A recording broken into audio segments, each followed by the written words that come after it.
Peepus? What are you? Some sort of Deltarune fan? Although I think that was Peepus, but whatever. Stretch. My back's kind of sore today. But that's okay. Well, good morning. I'm going to tuck you back into bed, okay? Here, just give me a sec.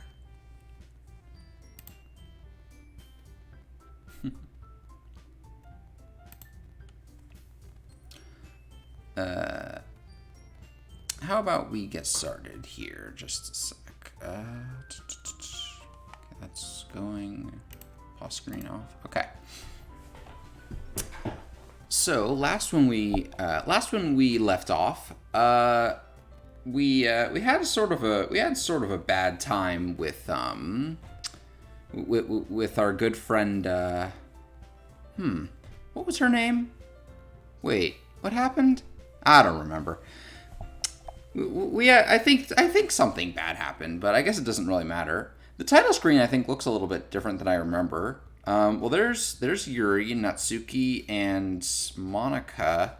I don't know who that other person on the left is. I don't actually recognize them. They're very blocky. They honestly look a little bit like Monica. I don't know. Maybe it's just anime same face issues. But it's fine. Oh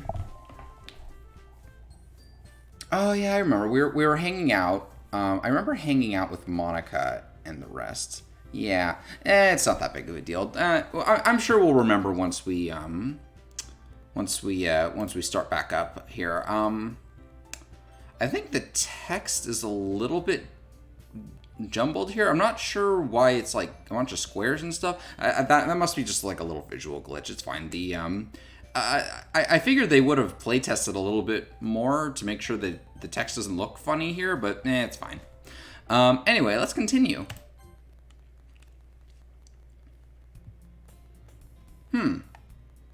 That's a little weird looking. I don't know how to pronounce most of those words, actually. I thought this game was in English. Anyway. I see an annoying girl running toward me from the distance, waving her arms in the air like she's totally oblivious to any attention she might draw to herself. That girl is, That's certainly an unusual name. My neighbor and good friend since we were children. You know, the kind of friend you'd never see yourself making today, but it just kind of works. It just kind of works out because you've known each other for so long. We used to walk to school together on days like this, but starting around high school, she would oversleep more and more frequently, and I would get tired of waiting up. But if she's going to chase after me like this, I almost feel better off running away. However, I just sigh and idle in front of the crosswalk and let that catch up to me. That's a little weird looking. Oh, hi, Yuri. Oh, that was weird. All right. It's an ordinary school day like any other. Mornings are usually the worst, being surrounded by couples and friend groups walking to school together. Meanwhile, I've always walked to school alone.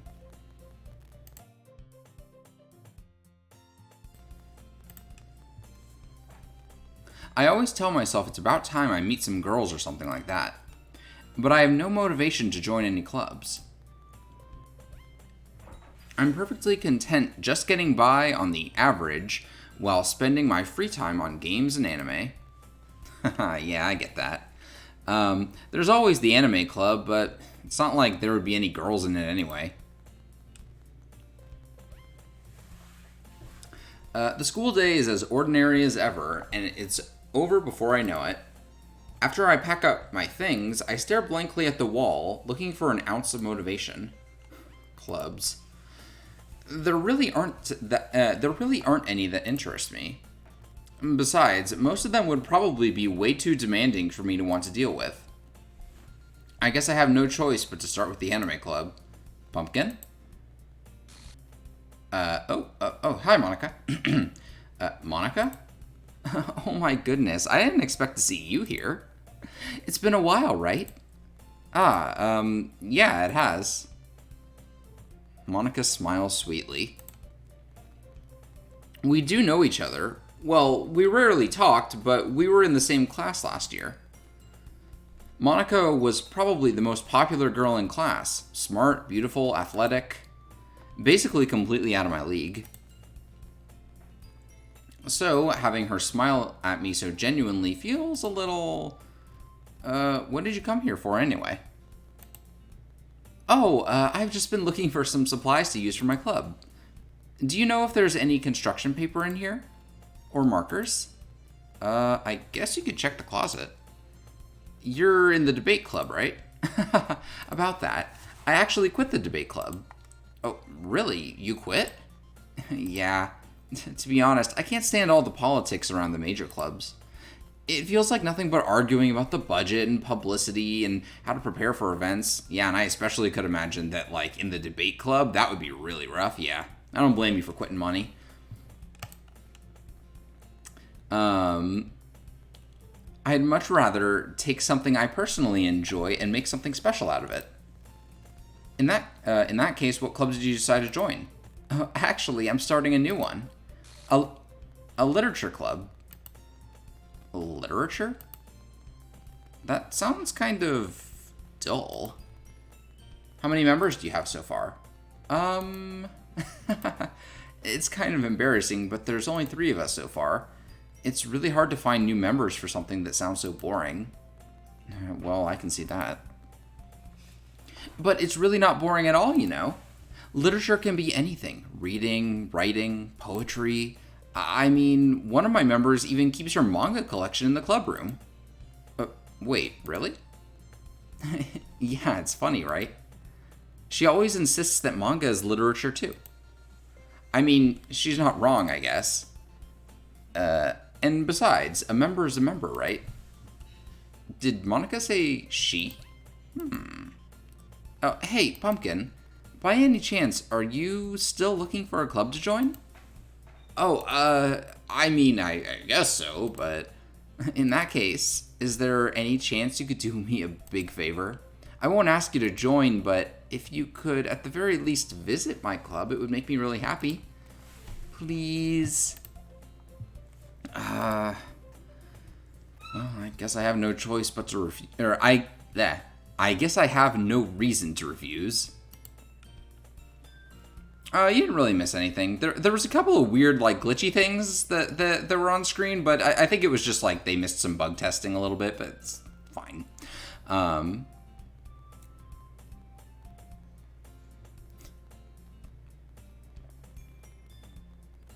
I released version 0.5 of Demo 2. Neat. Well, I'm looking forward to trying that. Besides, how could I ever refuse someone like Monica? Sure, I guess I could check it out. Awesome. You're really sweet, Pumpkin, you know that? It's nothing, really. Shall we go then? I'll look for the materials another time. You're more important. And thus, today marks the day I sold my soul to Monica and her irresistible smile. I dejectedly follow Monica across the school and upstairs, a section of the school I rarely visit. Monica, full of energy, swings open the classroom door. Oh, that was... Man, I'm sure it was fine. I think she just stumbled a little bit as she was walking in the room. It's okay. I'm back! And I brought a guest with me. A guest? Seriously, you brought a boy? Way to kill the atmosphere. Don't be mean, Natsuki. But anyway, welcome to the club, Pumpkin. All words escape me in this situation. This club is full of incredibly cute girls. So let me guess. You're Monica's boyfriend, right? No, I'm not. Natsuki. The girl with the sour attitude, whose name is apparently Natsuki, is one I don't recognize. Her small figure makes her look like a first-year student. Anyway, this is Natsuki, energetic as usual, and this is Yuri, the vice president. It's nice to meet you. Yuri, who appears to be comparably more mature and timid, seems to have a hard time keeping up with someone like Natsuki. Yeah, it's nice to meet both of you. So I ran into Pumpkin in a classroom, and he decided to come check out the club. Oh, I mean, we just started a new game. Like, the last, I don't know what was up with that weird ending we got. We just started a new game, and everything seems fine. I mean, it's been a little glitchy, but eh. You know, you can't bug test for everything, right? Especially on indie titles. It's like every once in a while, it's going to be a little something. It's fine. Isn't that great? Oh, wait, Monica, didn't I tell you to let me know in advance before you brought anyone new? I was gonna, well, you know. Sorry. I didn't forget that, but I just happened to run into him. In that case, I should at least make some tea, right? Yeah, that would be great. Why don't you come sit down, Pumpkin?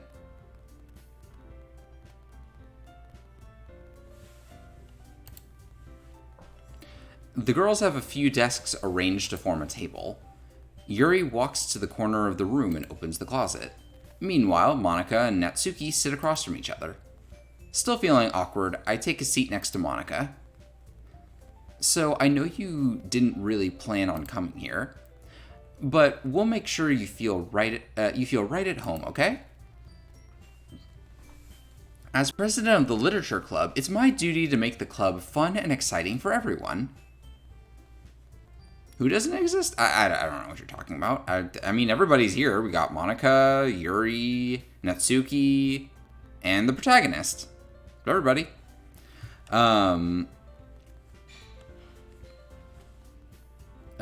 It's my duty to make the club fun and exciting for everyone. I'm surprised there aren't more people in the club yet. It must be hard to start a new club. You could put it that way. Not many people are very interested in putting out all the effort to start something brand new.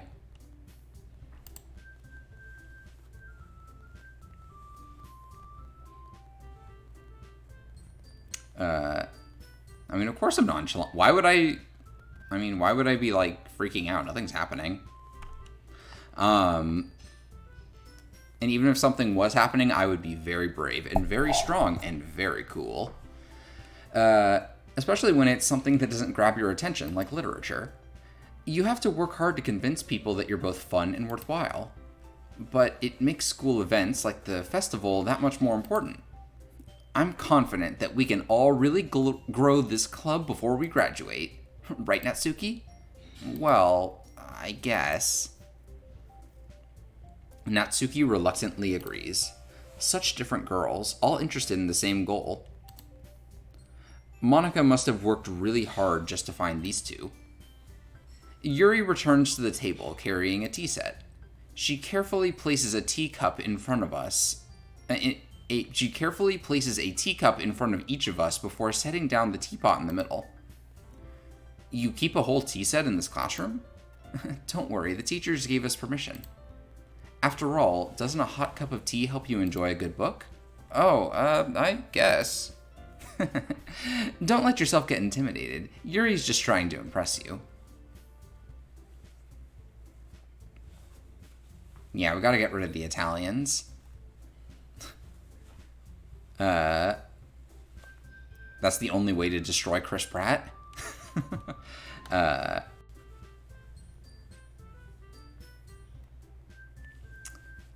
Yuri's just trying to impress you. That's not... Insulted, Yuri looks away. I meant that, you know. I believe you.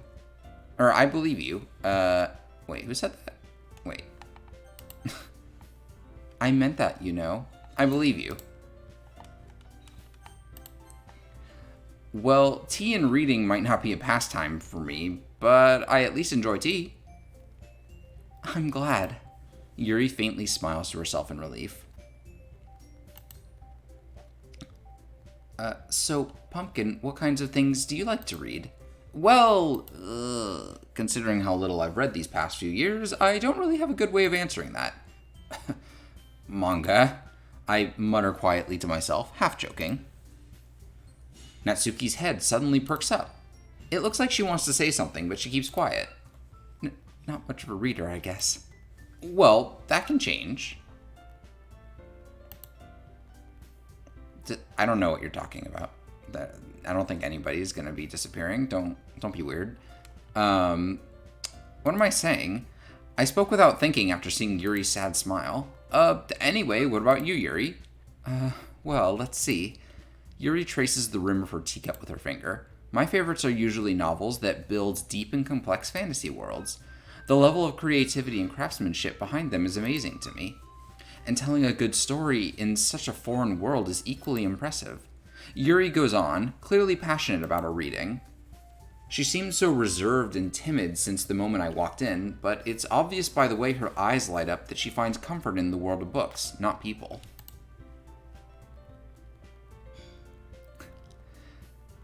But you know, I like a lot of things. Stories with deep psychological elements usually immerse me as well. Isn't it amazing how a writer can so deliberately take advantage of your own lack of imagination to completely throw you for a loop? Sorry, one sec, I'm just checking something.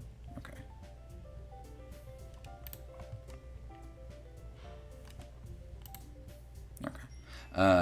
Anyway, I've been reading a lot of horror lately. Oh, I read a horror book once. I desperately grasp at something I can relate to at the minimal level. At this rate, Yuri might as well be having a conversation with a rock. I'd expect that from you, Yuri. It suits your personality. Oh, is that so? Really, if a story makes me think or takes me to another world, then I really can't put it down. Surreal horror is often very successful at changing the way you look at the world, if only for a brief moment. Ugh, I hate horror. Oh, why is that? Well, Natsuki's eyes dart over to me for a split second. Never mind. That's right, you usually like to write about cute things, don't you, Natsuki? What? What gives you that idea? You left a piece of scrap paper behind last club meeting. It looks like you were working on a poem called... Don't say it out loud! And give me that back! Fine. Natsuki, you write your own poems? Well, I guess sometimes. Why do you care? I think that's impressive. Why don't you share them sometime? No. Natsuki averts her eyes. You wouldn't like them. Not a very confident writer yet. I understand how Natsuki feels. Sharing that level of writing takes more than just confidence. The truest form of writing is writing to oneself. You must be willing to open up to your readers, exposing your vulnerabilities and showing even the deepest reaches of your heart. Do you have experience writing too, Yuri? Maybe if you share some of your work, you can set an example and help Natsuki feel comfortable enough to share hers. I guess it's the same for Yuri. We all sit in silence for a moment.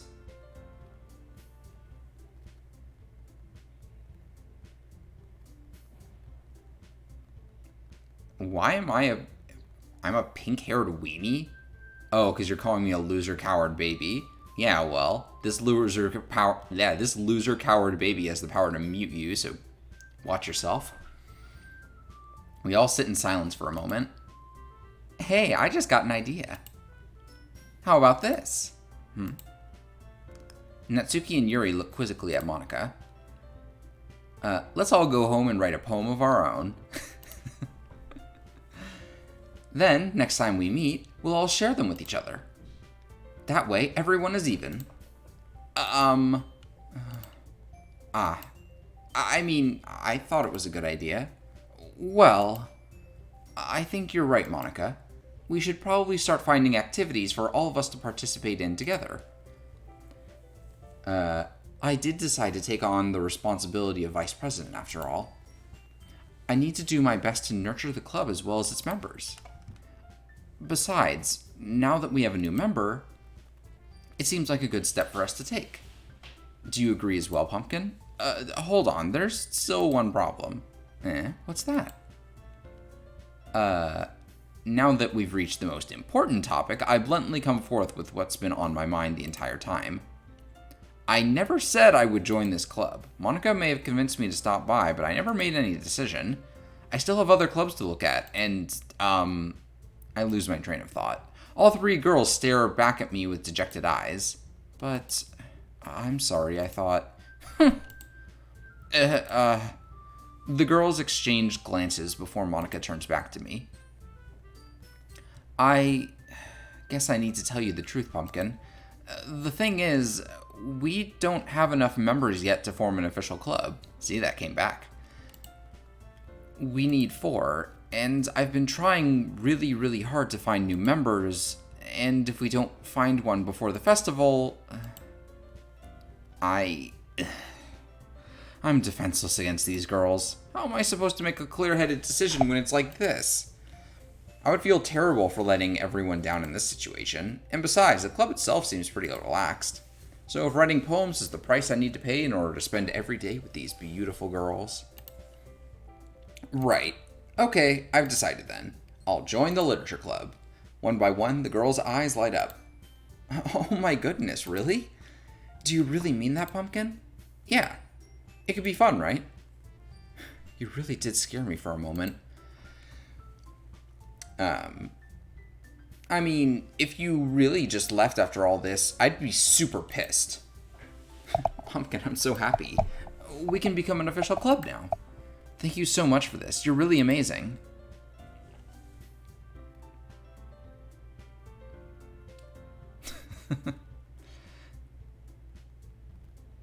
I'm gonna join the water hockey club so I can beat people over the head with a stick and then watch them drown. I'll do everything I can to give you a great time, okay? Oh, thanks, I guess. Okay, everyone. I think with that, we can officially end today's meeting on a good note. Everyone remember tonight's assignment. Write a poem to bring to the next meeting so we can all share. Monica looks over at me once more. Pumpkin, I look forward to seeing how you express yourself. Yeah. Can I really impress the class star Monica with my mediocre writing skills? I already feel the anxiety welling up inside me. Meanwhile, the girls continue to chit-chat as Yuri cleans up the tea set. I guess I'll be on my way then. Okay, I'll see you tomorrow then. I can't wait. With that, I depart the club room and make my way home.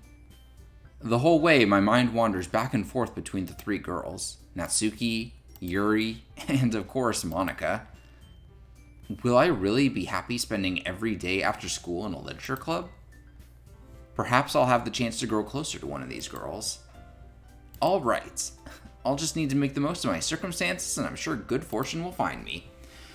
And I guess that starts with writing a poem tonight. So, you have unlocked a special poem. Would you like to read it? Oh, okay. Neat. Who's that? I guess it's supposed to be that blocky character that was on the title screen. It's fine. Huh. That was a weird poem. There wasn't any words. I can't quite remember, who we were writing poems for last time. I remember hanging out with Yuri at the end, right before the school festival. So I guess we were doing stuff with Yuri. So you know what? I'm gonna do Natsuki now, just for the sake of fairness. I saved right, yeah. So you know what? Let's hang out with Natsuki. What are some things that she likes? Probably pink. And sparkle. Ooh, giggle.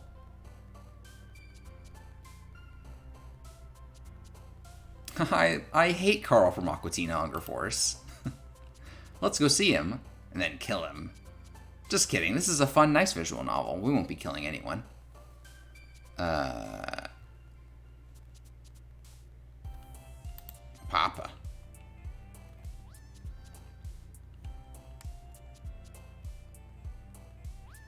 Blanket.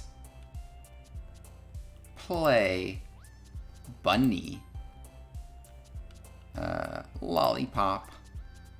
Boop. Jumpy. Haha, she jumped when I clicked Jumpy. That's funny. Sugar.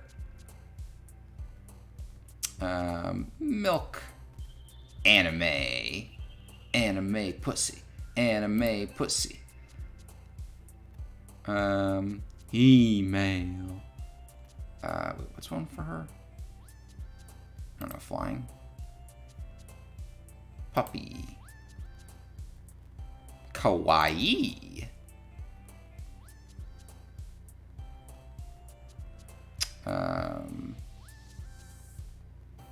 Fireflies. And laugh. Wow, every single one was for Natsuki.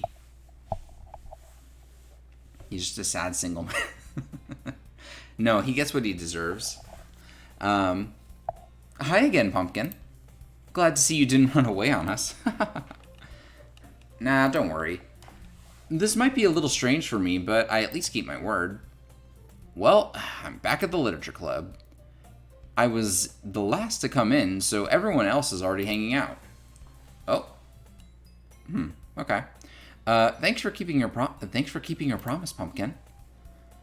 I hope this isn't too overwhelming of a commitment for you. Making you dive headfirst into literature when you're not accustomed to it. Oh, come on. Like he deserves any slack. You already had to be dragged here by Monica. I don't know if you plan to just come here and hang out or what, but if you don't take us seriously, then we won't let you see the end of it. Natsuki certainly have a big mouth for someone who keeps her manga selection in the classroom. Natsuki finds herself stuck between saying Monica and manga. Manga is literature. Swiftly defeated, Natsuki plops back into her seat. I'm sorry, Pumpkin. We'll make sure to put your comfort first, okay? Yuri shoots Natsuki with a disappointed glance. Anyway, now that you're in the club and all, perhaps you might have interest in picking up a book to read? I can't really say no either way. Like you said, I'm in this club now. So it only feels right for me to do something like that if you ask. Wait, I didn't mean it like that. If you don't really want to, then forget I said anything, I guess. No, it's not that, Yuri. I just want to try and be part of this club. So even if I don't read often, I'll be happy to pick up a book if you want me to. Are you sure? Does the classroom seem a little off-kilter to anybody else? That's fine. Are you sure? I just felt like, well, as vice president and all, that I should help you get started on something you might like. Yuri reaches into her bag and pulls out a book. I didn't want you to feel left out, so I picked out a book that I thought you might enjoy. It's a short read, so it should keep your attention even if you don't usually read. And we could, discuss it if you wanted. How is this girl accidentally being so cute? She even picked out a book she thinks I'll like, despite me not reading much. Yuri, thank you. I'll definitely read this. I enthusiastically take the book. Well, you can read it at your own pace. I look forward to hearing what you think. Now that everyone's settled in, I expect Monica to kick off some scheduled activities for the club.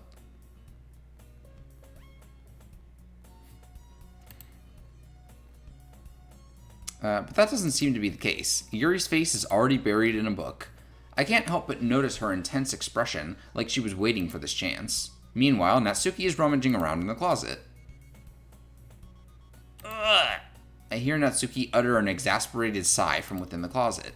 She seems to be annoyed by something. I approach her in case she needs a hand. What's up, Natsuki? You looking for something in there? Fucking Monica! She never puts my stuff back in the right spot. What's the point? What's the point in keeping your collection organized if someone else is just gonna mess it up? Natsuki slides a bunch of stacked books and boxes across the shelf. Manga. You read manga, right?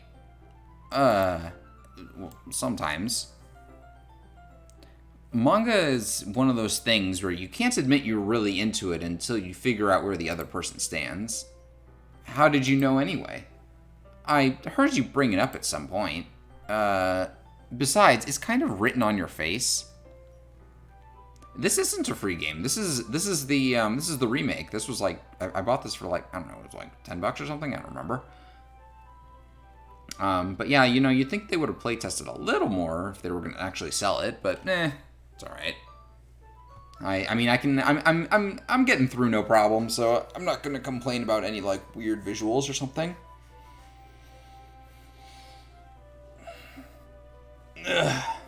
What's that supposed to mean? I see. There's a lone volume of manga amidst the stack of various books on the side of one of the shelves. Curious, I pull it out of the stack. There it is. I'm sure the glitches are over. I'm sure we're good. Natsuki snatches it out of my hand. Then she turns to a box of manga and slips the volumes right into the middle of the rest. Ah, much better. Seeing a box set with one book missing is probably the most irritating sight in the world. I know that feel. I get a closer look at the box that she's at the box set she's admiring. Parfait Girls? It's a series I've never heard of in my life. That probably means it's either out of my demographic or it's simply terrible. If you're gonna judge, you can do it through the glass on that door. She points to the classroom door. Hey, I wasn't judging anything. I didn't even say anything. It was in the tone of your voice. But I'll tell you one thing, Pumpkin. Don't judge a book. In fact, Natsuki pulls out the first volume of Parfait Girls from the box. I'm going to show you exactly why. She shoves the book right into my hands. I stare at the cover. It features 4 girls in colorful attire striking animated feminine poses. It's exceedingly moe. Don't just stand there. Ugh.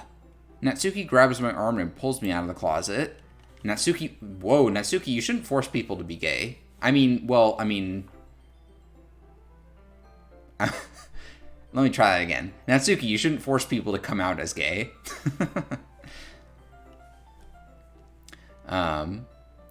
Moe.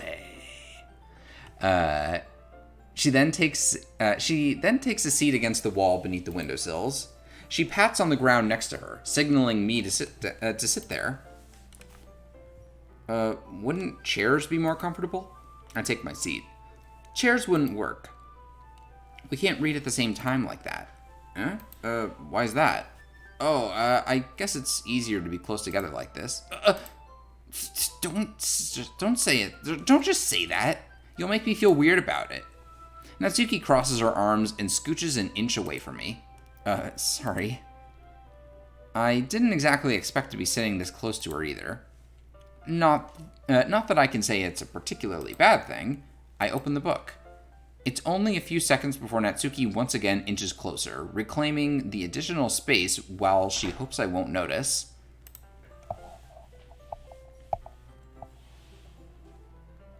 Yeah, I think they would probably get along in that sort of frenemies way. I can feel her peering over my shoulder, much more eager to begin reading than I am.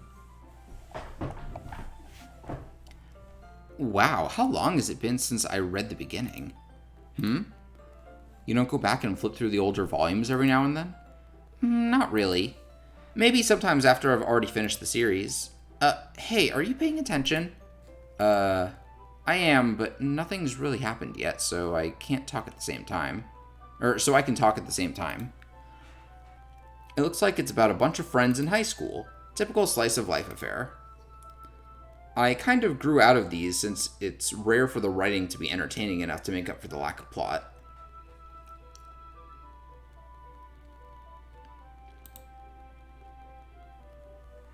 Are you sure this isn't boring for you? It's not. Even though you're just watching me read? Well, I'm fine with that, if you say so. I guess it's fun sharing something you like with someone else. I always get excited when I convince any of my friends to pick up a series I enjoy. You know what I mean? Huh? You don't? That's not... Well, I wouldn't really know. What do you mean? Don't you share your manga with your friends? Could you not rub it in? Jeez. Oh, sorry. Like I could ever get my friends to read this. They just think manga's for kids. I can't even bring it up without them being all like, you still haven't grown out of that yet? Makes me want to punch them in the face. Yeah, I know those kinds of people.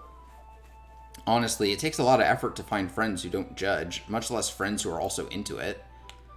I'm already kind of a loser, so I guess I gravitated towards the other losers over time. But it's probably harder for someone like you. Yeah, that's pretty accurate. Wait, which part? I mean, I feel like I can't even keep it in my own room. My dad would beat the shit out of me if he found this. At least it's safe here in the club room. Except Monica's kind of a jerk about it. Ugh, I just can't win, can I? Well, it paid off in the end, didn't it? I mean, here I am, reading it. Well, it's not like that solves any of my problems. Well, maybe. But at least you're enjoying yourself, right? So? Jeez, that's enough. Are you gonna keep reading or what? Yeah. I flipped the page.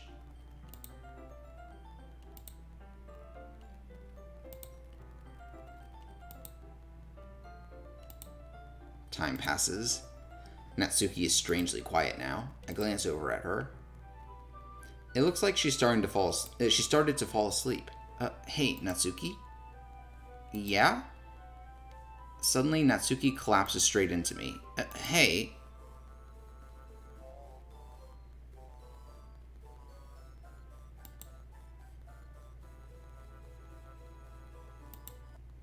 Oh, jeez. Natsuki, are you okay? Here. Monica reaches into her bag and pulls out some kind of protein bar. She throws it in Natsuki's direction. Natsuki's eyes suddenly light up again. She snatches the bar from the floor and immediately tears off the wrapper. I told you not to give... She doesn't even finish her sentence before stuffing it into her mouth. Don't worry, Pumpkin. She's fine.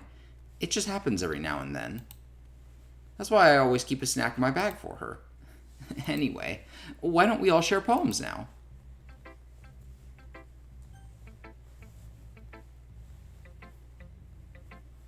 Yeah, I think Natsuki would probably win against Travis. Like, he couldn't... Travis is a cool guy. He could not beat Natsuki in a fight. Like, there's no way.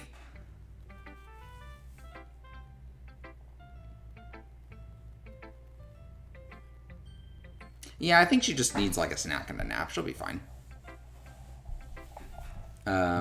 I guess I should show it to Natsuki first. We'll just go down the list. I told Natsuki I was interested in her poems yesterday. It's probably only fair if I shared mine with her first.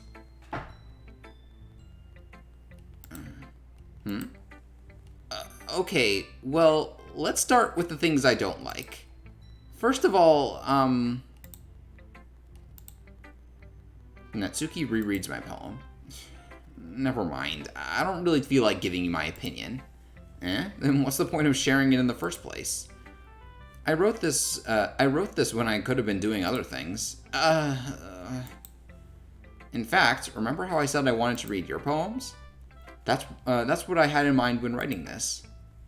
I wanted to help you feel comfortable enough to share yours, like Monica said. Well, I would be more comfortable sharing my poems if yours was really bad. You were supposed to show me some dumb poem and make me go, ha! Well, it's not that great, but let me show you what a real literature looks like. And then you went and ruined it. I hope you're happy. So, in other words, you're saying you liked it? Natsuki's retort gets caught in her throat. You're so... You don't understand anything, do you? I already told you that you don't have to go around announcing it to the world like you're all self-important. Pretty sure you never actually said that. I said that mostly to myself. Natsuki must really hate me or something. I can't figure it out if it's a win or a loss that she liked my poem. In any case, you still need to show me yours, right? Fine, I guess. Only because Monica will make me if I don't. Eagles can fly. Monkeys can climb. Crickets can leap. Horses can race. Owls can seek. Cheetahs can run. Eagles can fly. People can try. But that's about it. I love how each character gets their own, instrument that plays during, when you're reading their poems. I believe Monica's is, a piano. Which makes sense because she was talking before about practicing piano.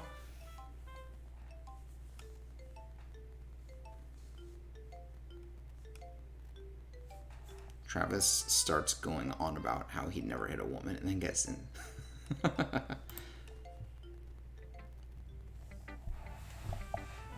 I'm pretty sure he hits women multiple times in the first and second game.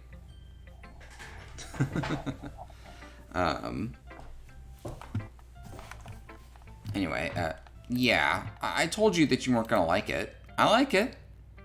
What? Just be honest. I am. Why are you so convinced that I wouldn't like it? Well, because everyone in high school thinks that writing has to be all sophisticated and stuff. So people don't even take my writing seriously. But isn't the point of poems for everybody to express themselves? Your writing style wouldn't make your message any less valid. Yes, exactly. I like when it's easy to read, but it hits you hard. Like in this poem. Seeing everyone around you do great things can be really disheartening. So I decided to write about it. Yeah, I understand. But the other nice thing about simple writing is that it puts more weight on the wordplay. Like, I set up for a rhyme at the end, but then made it fall flat on purpose. It helps bring out the feeling in the last line. So you did. I guess more went into it than I realized. That's what it means to be a pro. I'm glad you learned something. Didn't expect that from the youngest one here, did you? Yeah, I guess not. I decided to humor her with that last comment. I don't really care how old everyone is, but if Natsuki is feeling proud, then I won't take that away from her. I guess I'll show it to Yuri now. Just run down. Yuri stares at the poem. A minute passes, more than enough time for her to finish reading. Sorry. I forgot to start speaking. It's fine, don't force yourself. I'm not. I just need to put my thoughts into words. Hold on. Okay. This is your first time writing a poem, right? Yeah? Why do you ask? I'm just making sure. I guess that it might be after reading through it. Oh, so it's that bad. No. Did I just raise my voice? I'm sorry. Yuri buries her face in her hands. I couldn't help but notice that it's been several minutes and we really haven't gotten anywhere. It might take Yuri a while to get used to new people. It's fine, I really didn't notice. What were you saying? Right, it's just that there are specific writing habits that are usually typical of new writers. And having been through that myself, I kind of learned to pick up on them. I think the most noticeable thing I recognize in new writers is that they try and make their style very deliberate. In other words, they tend to pick a writing style separate from the topic matter, and they form-fit the two together. And the end result is that both the style and the expressiveness are weakened. Once Yuri finds her train of thought, it's as if her demeanor totally changes. Her stammering is completely gone, and she sounds like an expert. Of course, that's not something you can be blamed for. There are so many different skills and techniques that go into writing even a simple poem. Not just finding them and building them, but getting them to work together is probably the most challenging part. It might take you some time, but it all comes with practice and learning by example and trying new things. I also hope that everyone else in the club gives you valuable feedback. Natsuki can be a little bit biased, though. Biased? How? Well, never mind. I shouldn't be talking about people like that. Sorry. It's fine. I'm not sure if Yuri is apologizing to herself, to me, or to Natsuki. Do you mind if I read your poem now? Oh, please do. I'd love to share my thought process behind it. Yuri smiles dreamily, as if it's a rare opportunity for her. Which is kind of funny. After all, isn't this supposed to be a literature club? Ghost under the light. The tendrils of my hair illuminate beneath the amber glow. Bathing. It must be this one, the last remaining street light to have withstood the test of time, the last yet to be replaced by the sickening blue-green hue of the future. I bathe, calm, breathing air of the present, but living in the past. The light flickers. I flicker back.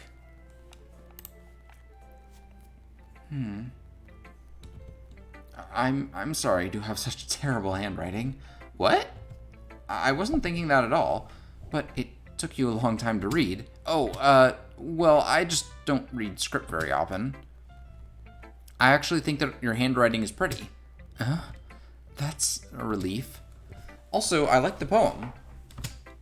Even though it's short, it was really descriptive. It wasn't too short. I usually write longer poems.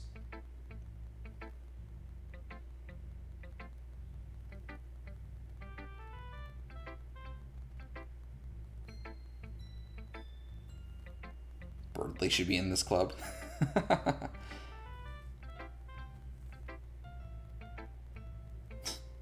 I usually write longer poems. Not at all. I'm really glad you like it. I'll be honest, since it's our first time sharing, I wanted to write something that's a little more mild. Something easy to digest, I suppose. Are you into ghosts, Yuri?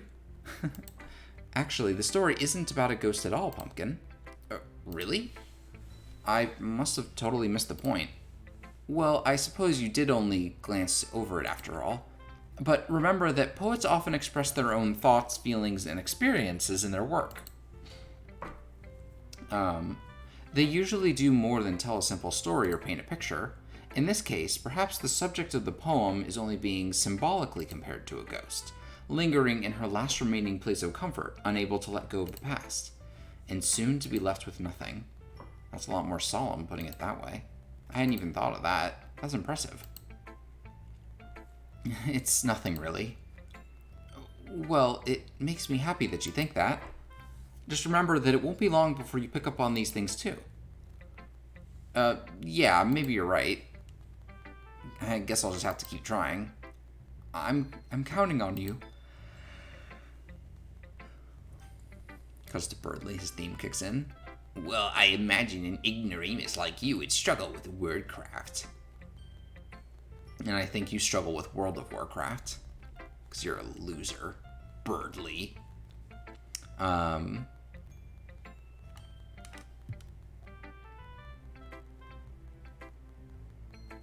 Don't hit Yuri with a stick. She's fine. Hi, Pumpkin. Having a good time so far? Oh, yeah. Good. Glad to hear it. By the way, since you're new and everything, if you ever have any suggestions for the club, like new activities or things we can do better, I'm always listening. Yeah? Don't be afraid to bring things up, okay? Alright, I'll keep that in mind. Of course I'll be afraid to bring things up. I'm much better off just going with the flow until I'm more settled in. Anyway, want to share your poem with me? It's kind of embarrassing, but I guess I have to. Don't worry, Pumpkin. We're all a little embarrassed today, you know?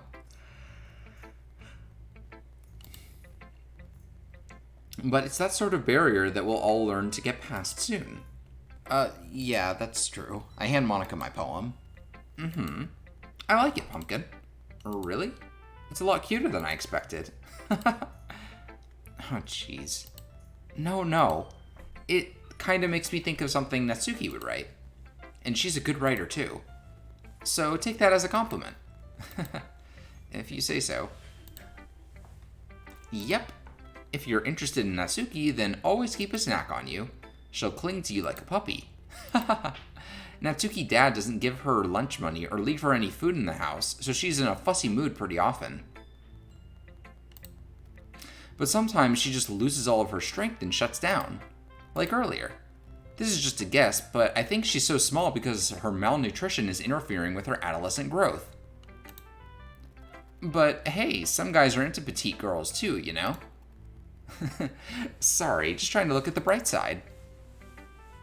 Anyway, do you want to read my poem now? Don't worry, I'm not very good. You sound pretty confident for someone who claims to not be very good. Well, that's because I have to sound confident. That doesn't mean I always feel that way, you know? I see. Well, let's read it then. Hole in wall. But he wasn't looking at me. Confused, I frantically glance at my surroundings, but my burned eyes can no longer see color. Are there others in this room? Are they talking? Or are they simply poems on flat sheets of paper? The sound of frantic scrawling playing tricks on my ears? The room begins to crinkle, closing in on me. The air I breathe dissipates before it reaches my lungs. I panic. There must be a way out. It's right there. He's right there. Swallowing my fears, I brandish my pen. So, what do you think? It's very freeform, if that's what you call it. Sorry, I'm not really the right person to ask for feedback. It's okay. Yeah, that kind of style has gotten pretty popular nowadays. That is, a lot of poems have been putting emphasis on the timing between words and lines. When performed out loud, it can be really powerful. What was the inspiration behind this one? Well, I'm not sure if I know how to put it. I guess you could say I had some kind of epiphany recently. It's been influencing my poems a bit. An epiphany? Yeah, something like that. I'm kind of nervous to talk about deep stuff like that, because it's kind of coming on strongly. Maybe after everyone is better friends with each other. Anyway, here's Monica's writing tip of the day. Sometimes when you're writing a poem or a story, your brain gets too fixated on a specific point. If you try so hard to make it perfect, then you'll never make any progress. Just force yourself to get something down on the paper and tidy it up later. Another way to think about it is this. If you keep your pen in the same spot for too long, you'll just get a big, dark puddle of ink. So just move your hand and go with the flow. That's my advice for today. Thanks for listening. Whew. I guess that's everyone. I glance around the room. That was a little more stressful than I anticipated. It's as if everyone is judging me for my mediocre writing abilities. Even if they're just being nice, there's no way my poems can stand up to theirs. This is a literature club, after all. I sigh. I guess that's what I ended up getting myself into. Across the room, Monica is writing something in her notebook. My eyes land on Yuri and Natsuki. They gingerly exchange sheets of paper, sharing their respective poems. As they read in tandem, I watch each of their expressions change. Natsuki's eyebrows furrow in frustration. Meanwhile, Yuri smiles sadly. What's up with this language? Huh? Did you say something? Oh, it's nothing. Natsuki dismissively returns the poem to the desk with one hand. I guess you could say it's fancy. Thanks. Yours is cute. Cute? Did you completely miss the symbolism or something? It's clearly about the feeling of giving up. How can that be cute? I know that. I just meant the language, I guess. I was trying to say something nice. Eh? You mean you have to try that hard to come up with something nice to say? Thanks, but it really didn't come out nice at all. Well, I do have a couple suggestions. If I was looking for suggestions, I would have asked someone who actually liked it. Which people did, by the way. Monica liked it, and Pumpkin did too. So based on that, I'll gladly give you some suggestions of my own. First of all, excuse me, I appreciate the offer, but I've spent a long time establishing my writing style. I don't expect it to change anytime soon, unless, of course, I come across something particularly inspiring, which I haven't yet. And Pumpkin liked my poem too, you know. He even told me he was impressed by it. Natsuki suddenly stands up. Oh? I didn't realize you were so invested in trying to impress our new member, Yuri. That's not what you're just... Yuri stands up as well. Maybe you're just jealous that Pumpkin appreciates my advice more than he appreciates yours. Huh. And how do you know he didn't appreciate my advice more? Are you that full of yourself? No. If I was full of myself, I would deliberately go out of my way to make everything I do overly cutesy. Well, you know what? I wasn't the one whose boobs magically grew a size bigger as soon as Pumpkin started showing up. Natsuki, that's a little... This doesn't involve you. Taking out your own insecurities on others like that. You really act as young as you look, Natsuki. Me? Look who's talking, you want to be edgy, bitch. Edgy? Sorry that my lifestyle is a little too much for someone of your mental age to comprehend. See? Just saying that proved my point. Most people learn to get over themselves after they graduate middle school, you know. If you want to prove anything, then stop harassing others with your sickening attitude. You think you can counterbalance your toxic personality just by dressing and acting cute? The only thing cute about you is how hard you try. Whoa, be careful or you might cut yourself on that edge, Yuri. Oh, my bad, you already do, don't you? Did you just accuse me of cutting myself? What the fuck is wrong with your head? Yeah, go on. Let Pumpkin hear everything you really think. I'm sure he'll be head over heels for you after this. Suddenly, Yuri turns towards me as if she just noticed I was standing here. Pumpkin, she's just trying to make me look bad. That's not true. She started it. Hi,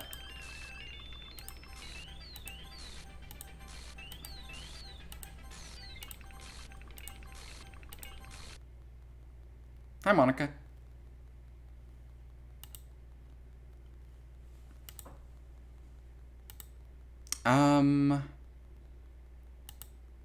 Hey, Pumpkin, why don't we step outside for a little bit, okay? Sorry about that. They really shouldn't have tried to get you involved. It's probably better for us to stay out of this. We'll go back inside once they're done yelling. Some president I am, right? I can't even confront my own club members properly. I just wish I was able to be a little more assertive sometimes. But I never have it in me to put my foot down against others. You understand, right? Anyway, if this makes you want to spend less time with the others, that's fine. I'd be happy to spend time with you instead. Suddenly, Natsuki runs out of the classroom. She quickly runs away. Oh dear. Well, it looks like they're done. I didn't mean it. I didn't mean it. I didn't mean it. Yuri is rocking back and forth in her desk with her palms on her forehead. Yuri? I didn't mean it. I believe you. I have no idea what Yuri might have said to Natsuki. Or did. Pumpkin, please don't hate me. Please. I'm not like this. There's something wrong with me today. It's fine, Yuri. We know you didn't mean it. Besides, I'm sure Natsuki will forget all about it by tomorrow. Completely. Anyway, the meeting is over, so you can go home now if you want. Yuri looks at me like she wants to say something, but she keeps glancing at Monica. You can go first, Monica. I'd like to stay a little bit longer. I'm the president, so I should be the last one out. I'll wait for you to be done. Well, I'm vice president, so please let me take that responsibility today. It kind of sounds like you don't want me to be around for something, Yuri. It's not that. It's not that. I just didn't get as much of a chance to discuss my book with Pumpkin. It would just be embarrassing with you listening. I guess I don't really have a choice, do I? I'm sorry for causing trouble. That was weird. I'm sure it's fine. The game just Meanwhile, I can be considered a level 97 paladin in a world of Wordcraft. Heh, that's a gamer joke that might fly over your head of someone like you.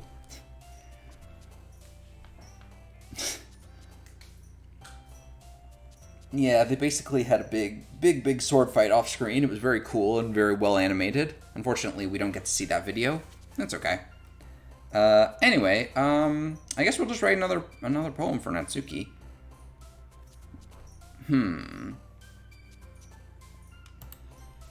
Cheer. Joy. Oh, wait, no, that's her. Smile. Bunny.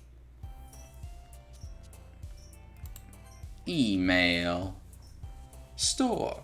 Games. Characters.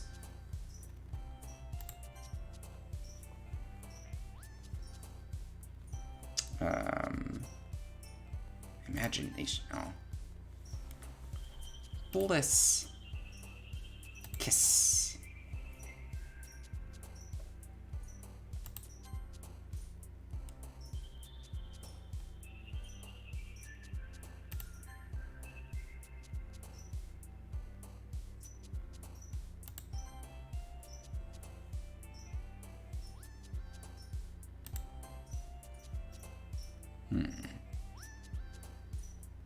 I'm looking to see if any of the words match like Monica. Or whoever that weird character was on the title screen. Explode!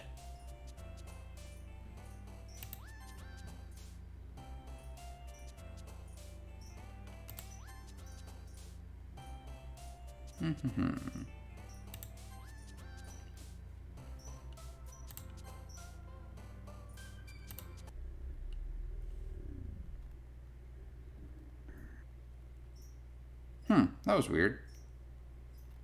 I wonder what that was.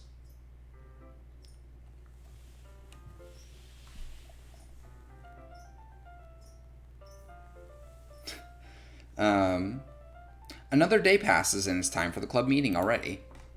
I've gotten a little more comfortable here over the past couple days. Yeah, I don't know why they put that in. It's fine, whatever. Entering the club room, the usual scene greets me. Welcome back, Pumpkin. Oh, hi, Yuri. I'm not sure if it's me or if it's Yuri's expression, but the weight of yesterday's quarrel still hangs in the air a little. Yuri glances over her shoulder, looking around the room. Natsuki is reading manga at a desk, and surprisingly, Monica isn't here yet. Suddenly, Yuri takes my arm and pulls me to the corner of the room. About yesterday, I really need to apologize. Nothing like that has ever happened before. And something just came over me, I guess. I wasn't acting mentally sound. Please don't think we're usually like this. Not just me, but Natsuki as well. Yuri, I'm happy that you were considerate and apologized. You don't have to worry too much. Even though I've only been here a couple days, I could tell something was off yesterday. Maybe we were just a little extra sensitive because it was our first time sharing poems. But whatever it was, it didn't make me think any less of you. One sec.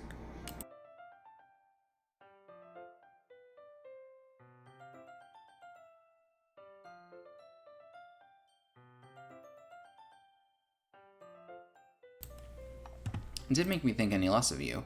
I had already decided that there's no way you can be a bad person. Now that you're apologizing, I know you really didn't mean it. Pumpkin, don't say those kinds of things so frankly. They make me a little too happy. I'm really glad that you're such an understanding person. And I'm really glad that you joined this club. Everything is a little bit brighter with you around, and, sorry, what am I saying right now? I just, hey, have you guys seen Monica? No, I haven't. I was also kind of wondering where she was. Man. Yuri, I'm guessing you haven't either? Yuri is clearly taken aback by how calmly Natsuki is addressing her. No, I haven't. Jeez, this isn't like her at all. I know it's stupid, but I can't help but worry a little bit. What? Why are you looking at me like that? Natsuki, about yesterday, I just wanted to apologize. I promise I didn't mean any of the things I said. And I'll do my best to stay under control from now on. So, Yuri, what the heck are you talking about? Did you do something yesterday? Huh? Jeez. Whatever's on your mind, I'm sure it was nothing. I don't even remember anything bad happening. You're the kind of person who worries too much about the little things, aren't you? But I'll accept your apology anyway if it helps you feel better about it. Besides, it's kind of nice to hear since I was always afraid you secretly hated me or something like that. No, not at all. Sorry, one sec. Trying to pause.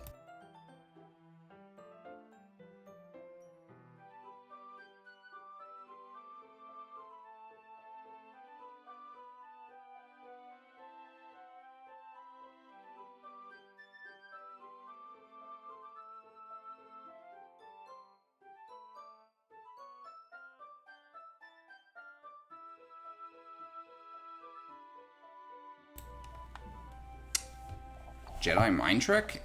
No, I'm pretty sure Natsuki's just doubling down on the whole water under the bridge, forget it ever happens type, mentality, No, not at all. I don't hate you. Well, you're kind of weird, but I don't hate you either. Natsuki turns to me. You're still on trial, though. Hey. Suddenly, the door swings open. Sorry, I'm super sorry. Oh, there you are. I didn't mean to be late. I hope you guys weren't worried or anything.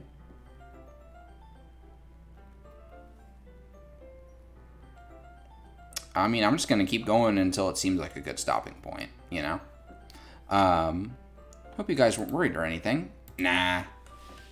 Well, Natsuki was. I was not. What took you so long anyway? Well, my last period today was study hall. To be honest, I kind of just lost track of time. That makes no sense, though. You would have heard the bell ring, at least. I must have not heard it since I was practicing piano. Piano? I wasn't aware that you played music as well, Monica. Don't give me more credit than I deserve. I guess I must have been practicing for a while, but I guess I've been practicing for a while, but I'm still not really good yet. Still, that must require a lot of dedication. So I'm still impressed. Aw, well thanks, Yuri.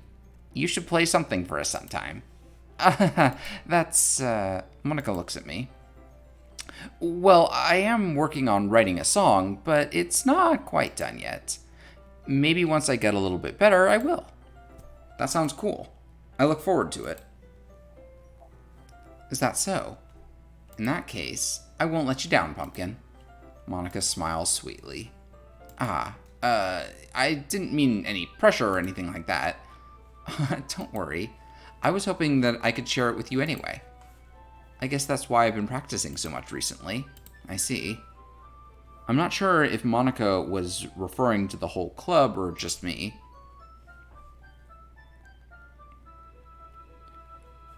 In that case, best of luck.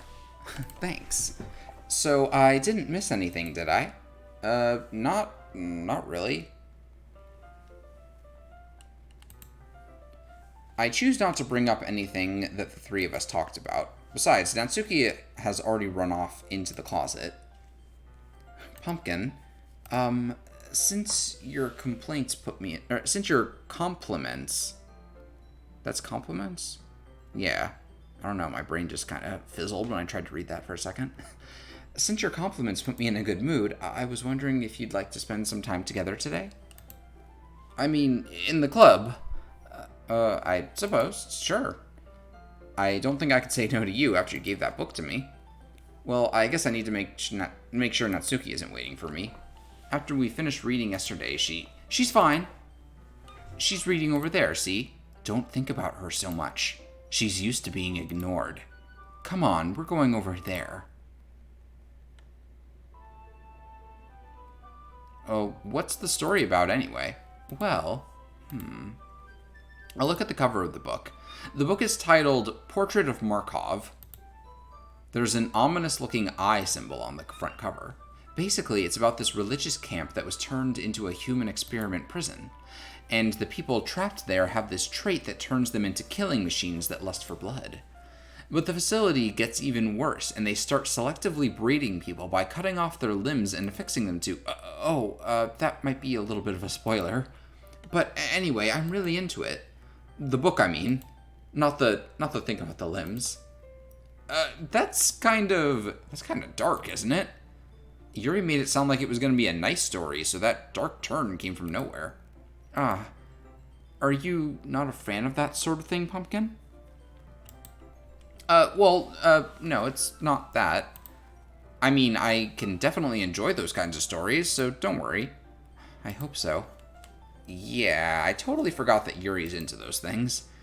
She's so shy and reclusive on the outside, but her mind seems to be completely different.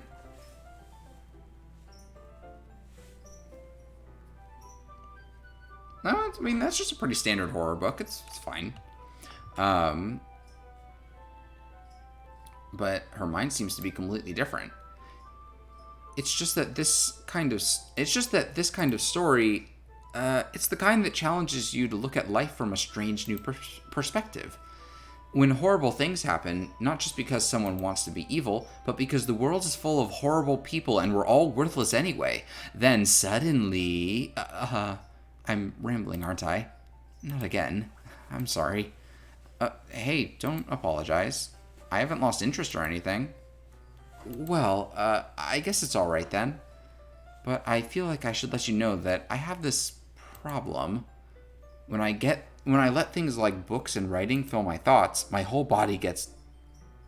I kind of forget to pay attention to other people.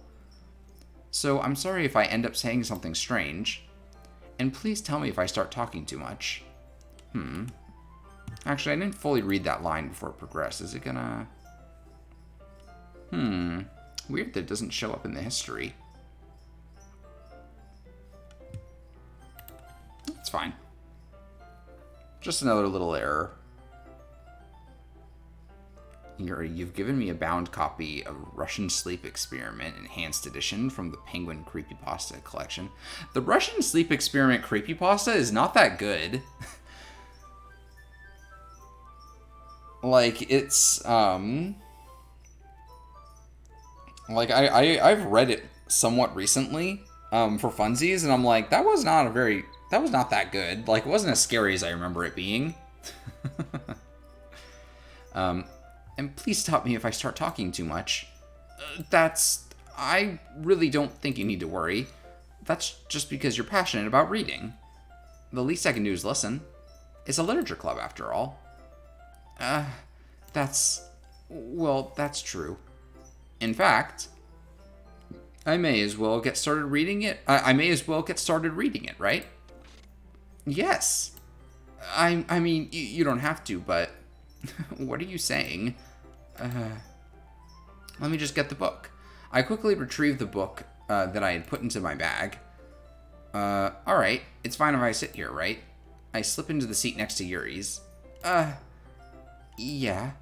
Are you sure? You seem a little apprehensive. I'm sorry. It's not that I don't want you to. It's just something I'm not very used to. That is, reading in company with someone else. I see. Well, just tell me if I end up distracting you or anything. Alright. I open the book and start the prologue. I soon understand what Yuri means about reading in company. It's as if I can feel her presence over my shoulder as I read. It's not a particularly bad thing. Maybe a little distracting, but the feeling is somewhat comforting. Yuri is in the corner of my eye. I realize that she's not actually looking at her own book. I glance over. It looks like she's reading from my book instead. Sorry. I was just bathing in the feeling of... Yuri, you really apologize a lot, don't you? I do? I don't really mean to. Sorry. I mean, Here, this should work, right? I slide my desk until it's up against Yuri's and then hold the book more between the two of them. I suppose so. Yuri timidly closes her own copy. Once we each lean in a bit, our shoulders are almost touching. It feels like my left arm is in the way, so instead I use my right to hold the book open. I guess that makes it kind of difficult to turn the page. Here.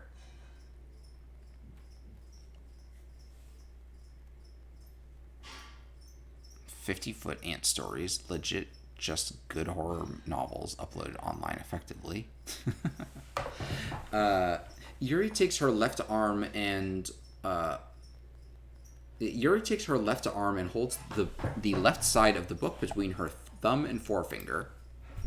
I do the same with my right arm and the right side of the book. That way, I turn a page and Yuri slides it under her thumb after it flips to her side. But in holding it like this, we're huddled even closer together than before. It's actually kind of distracting me. It's as if I can feel the warmth of Yuri's face and she's in the corner of my vision. Are you ready? To turn the page. Sorry. I think I got a bit distracted for a second.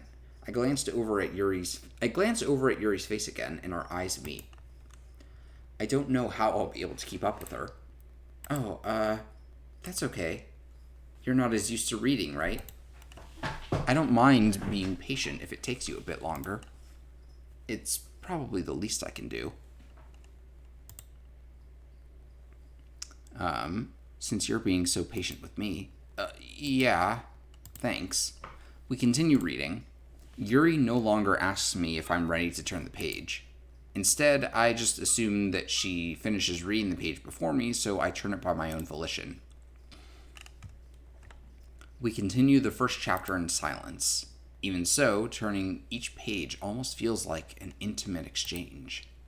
My thumb gently letting go of the page, letting it flutter over to her side as she catches it under her own thumb.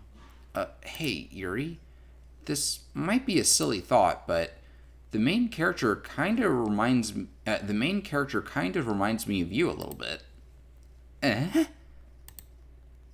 No, I don't relate to this character at all. Definitely not. Really? I was just thinking the way she second guesses things she says and all that. That's what you were talking about? Sorry, I thought you meant, something else about her. Something else? Never mind. We didn't even get that far yet, so I don't know why that came into my head.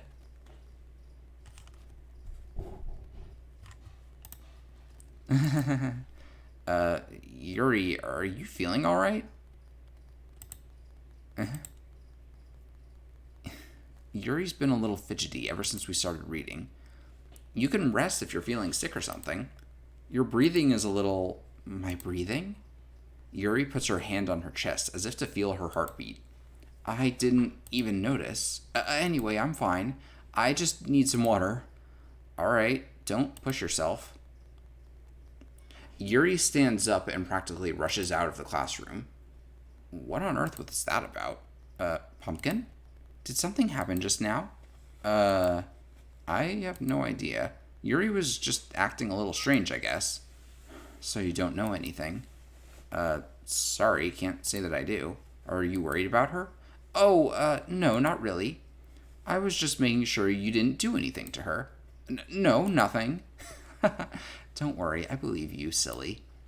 Yuri just does this sometimes, so it's nothing alarming. Alright, if you say so. Anyway, why don't we start with sharing our poems with each other? Huh? Shouldn't we wait for Yuri? Well, she might be a while, so I just figured we'd get started without her. Is that okay? Yeah, I was just asking. I stand up. I make a mental note of where I left off in the book and then slip it back into my bag. Yeah, they were reading your script. I don't know how you got it into the game, but that was it. Okay, Natsuki. What you got for me today? Well, it's not terrible, but it's pretty disappointing after your last one. Then again, if it was as good as your last one, I would be completely pissed. Well, I guess I wanted to try something a little different this time. Fair enough, you're still new at this, so I wouldn't expect you to find your style right away. I mean, everyone in the club writes really differently from each other. Maybe you'll find a little influence from all of us. For instance, I noticed that you were spending some time with Yuri today. Not that I care who you spent your time with. After all, I was taught never to expect anything from anybody. So, it's not like I was waiting for you or anything. Still, you should at least look over my poem. You'll probably be able to learn something from it.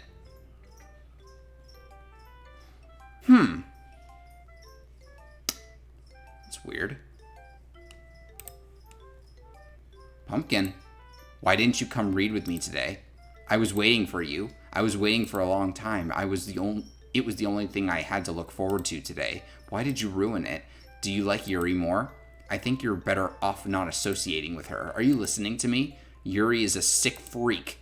That should be obvious by now. So just play with me instead, okay? You don't hate me, Pumpkin, do you? Do you hate me? Do you want to make me go home crying? The club is the only place I feel safe. Don't ruin that for me. Don't ruin it, please. Just stop talking to Yuri. Play with me instead. It's all I have.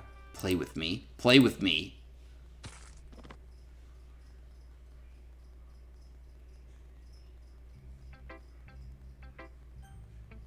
Huh.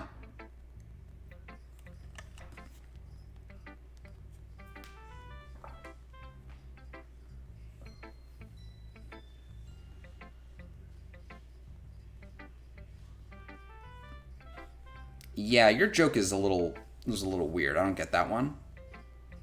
I mean, I know Mario pissing. I know that video. Time to take a piss. Anyway, let's hang out with Monica. Hi again, Pumpkin. How's the writing going? It's alright, I guess. I'll take that. As long as it's not going bad. I'm happy that you're applying yourself. Maybe soon you'll come up with a masterpiece. I wouldn't count on that. You never know.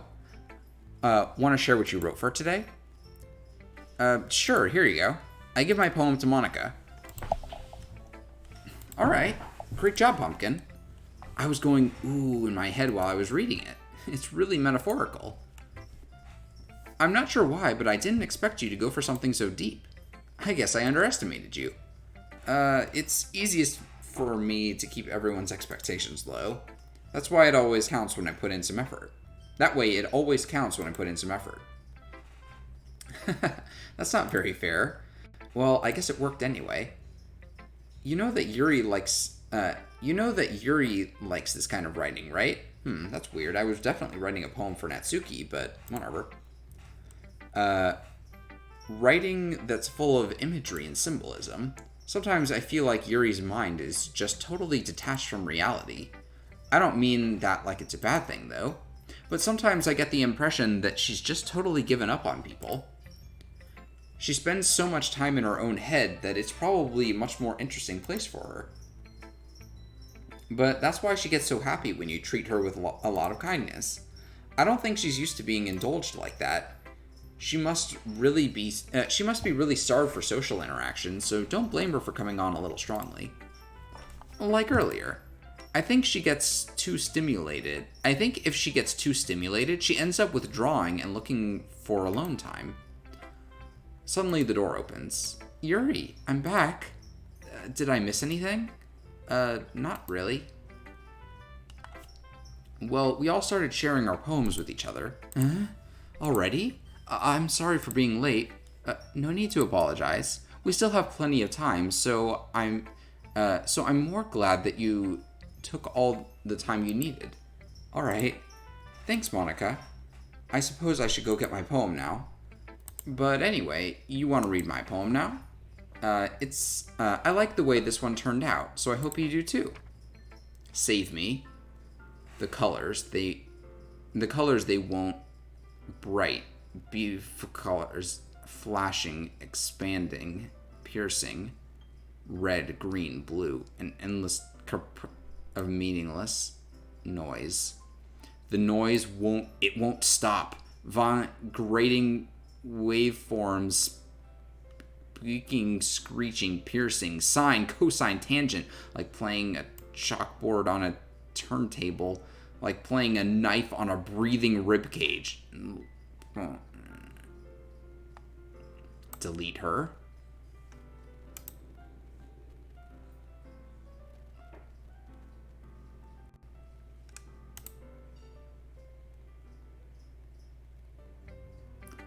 Sorry, I know it's kind of abstract. I'm just trying to, well, never mind. There's no point in explaining.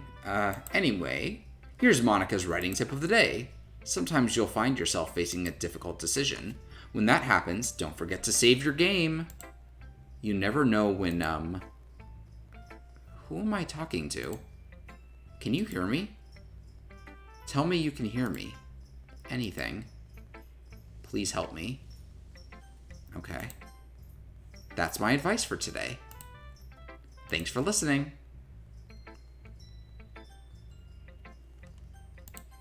Yuri. I'm probably hanging out here for at least a couple hours. I don't know. I've been waiting for this. Let's see what you've written for today. Yuri smiles and takes a deep breath. I just like holding it. Huh? The poem turned out good.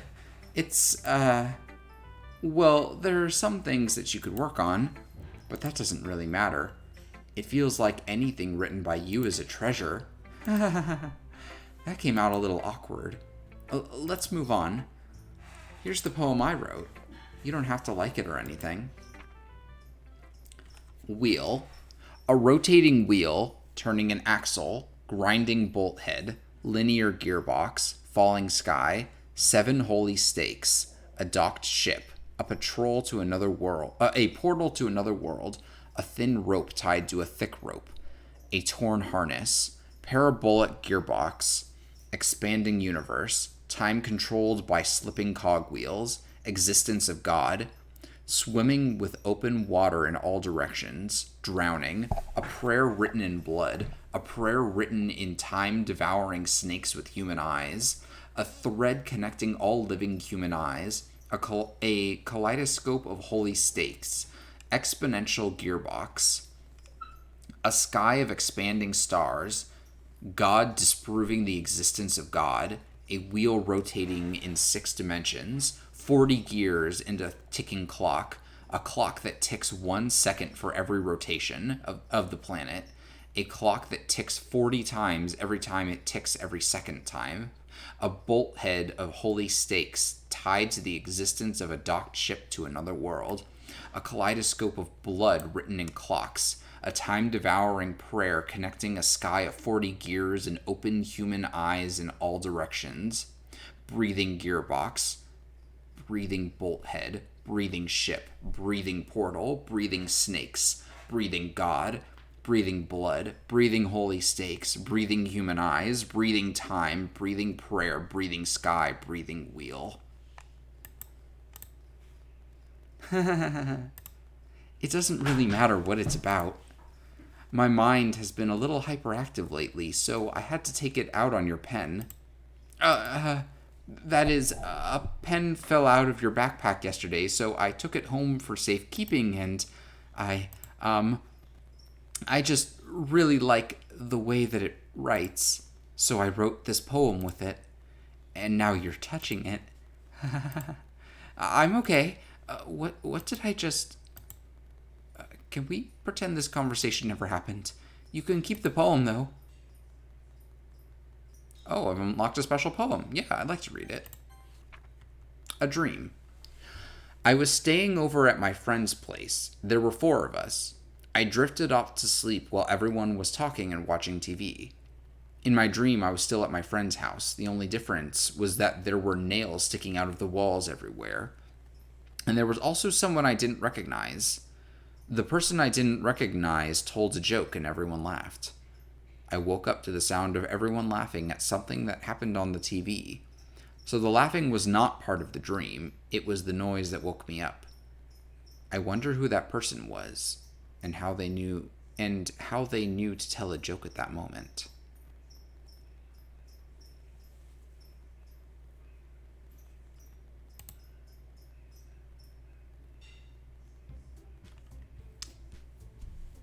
The next day, the protagonist joined a cooking club. I'm sure there's going to be at least one unhinged person in the cooking club. Pick up note in RPG Maker horror game. I mean, that was an unusual poem, but it was still a poem. Like, don't worry about it.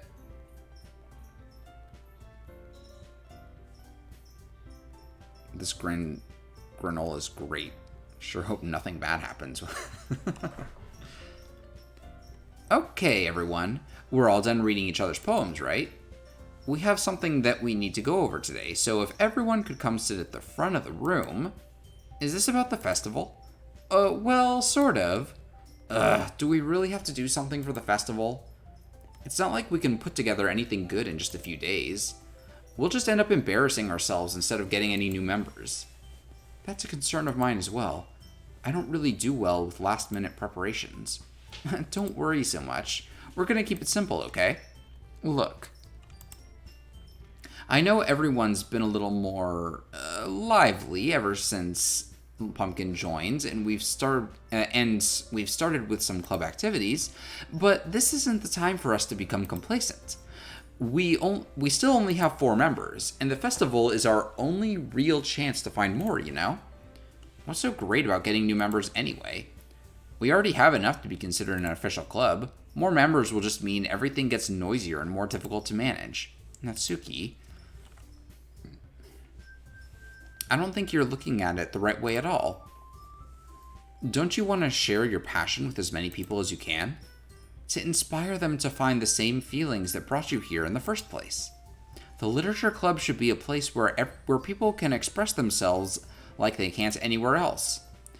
It should be a place so intimate that you never want to leave. I know you feel that way too. I know we all do. So that's why we should work hard and put something together for the festival, even if it's something small. Right, Pumpkin? Oh, come on. You can't just take advantage of Pumpkin to agree with you just because he doesn't know how to say no to anything. Look, Monica, do you really think any of us here joined the club with other people in mind? Yuri never even talked until Pumpkin joined. As for me, I just like it better here than I do at home. And Pumpkin isn't even passionate about literature in the first place. And that's everyone. Sorry, but you're really the only one who's interested in finding new members. The rest of us are all fine like this. I know you're president and all, but you should really consider our opinions for once. Monica is clearly taken aback by Natsuki's words. That's not true at all. I'm sure Yuri and Pumpkin want to get more members too, right? I don't know about Yuri, but I'm kind of indifferent. If I showed as much enthusiasm as Monica wanted, then I would probably be lying. Still, if it's up to me to rescue this situation, no. Natsuki's right, isn't she? This club, it's nothing more than a place for a few people to hang out.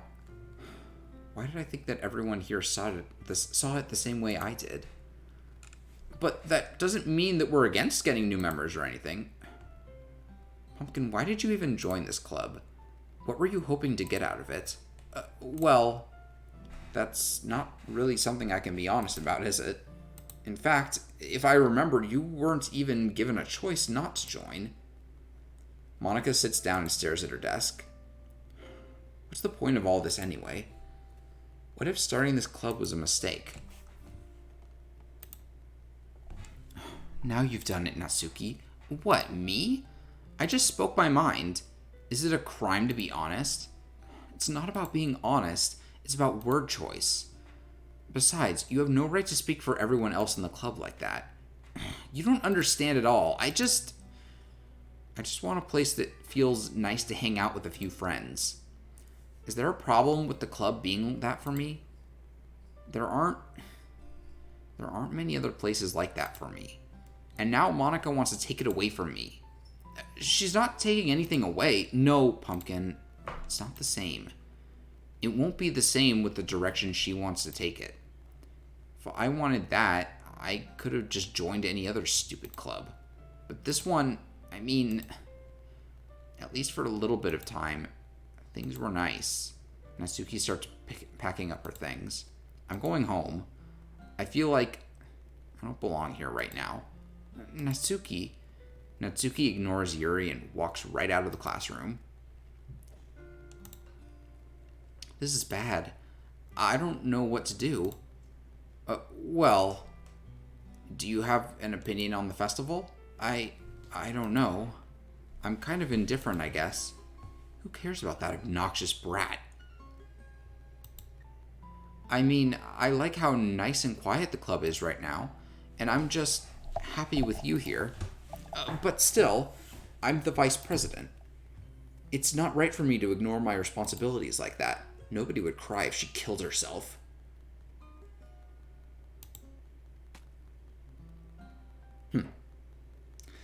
I should do my best to consider everyone's perspective and make the decision that's right for the club. But what about you, Pumpkin? What do you want to get out of this club? Yuri repeats the same question as Monica. I decide to give an indirect answer that is better than nothing. I think the most important thing is for everyone to get along, and for the club to provide something that you can't get anywhere else. I don't think it's about how many members, but rather the quality of each member. That's what'll end up making the literature club a special place. I see. I really agree with you. Each member contributes their own qualities in a special way. With each change in members, the identity of the club as a whole will change too. Hey, Yuri, I think you got a little schmutz on your eye there.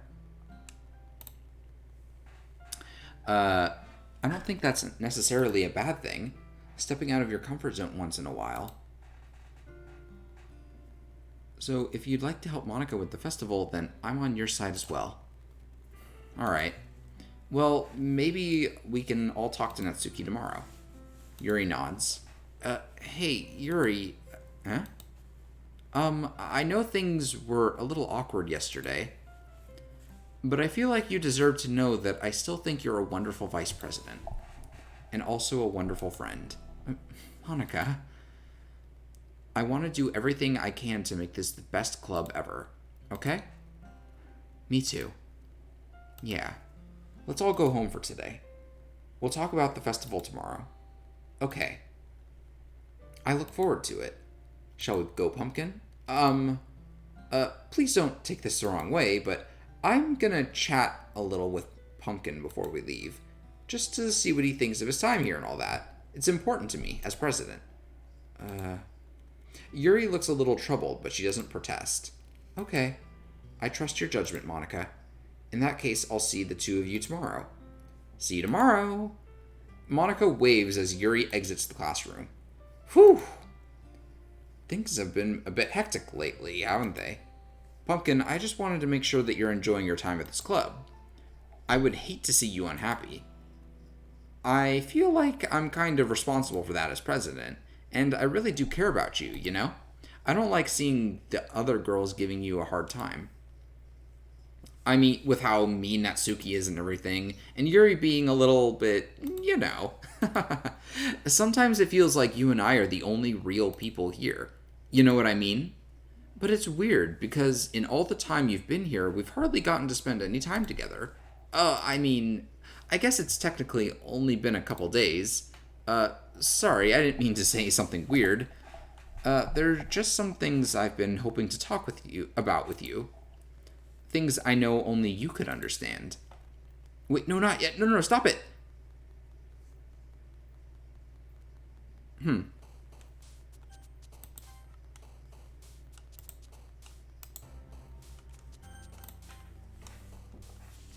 whatever. Um, I'll be honest. My time at this club has kind of sucked.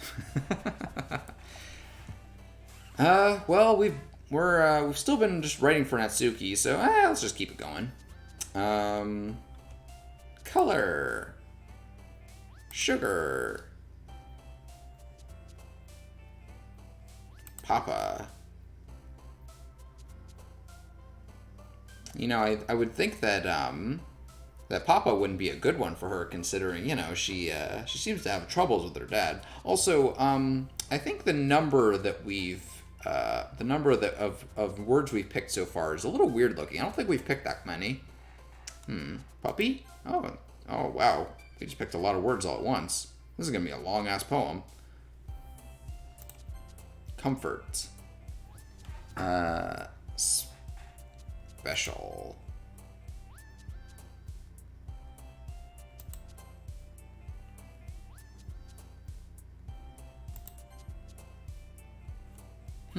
That's a weird one.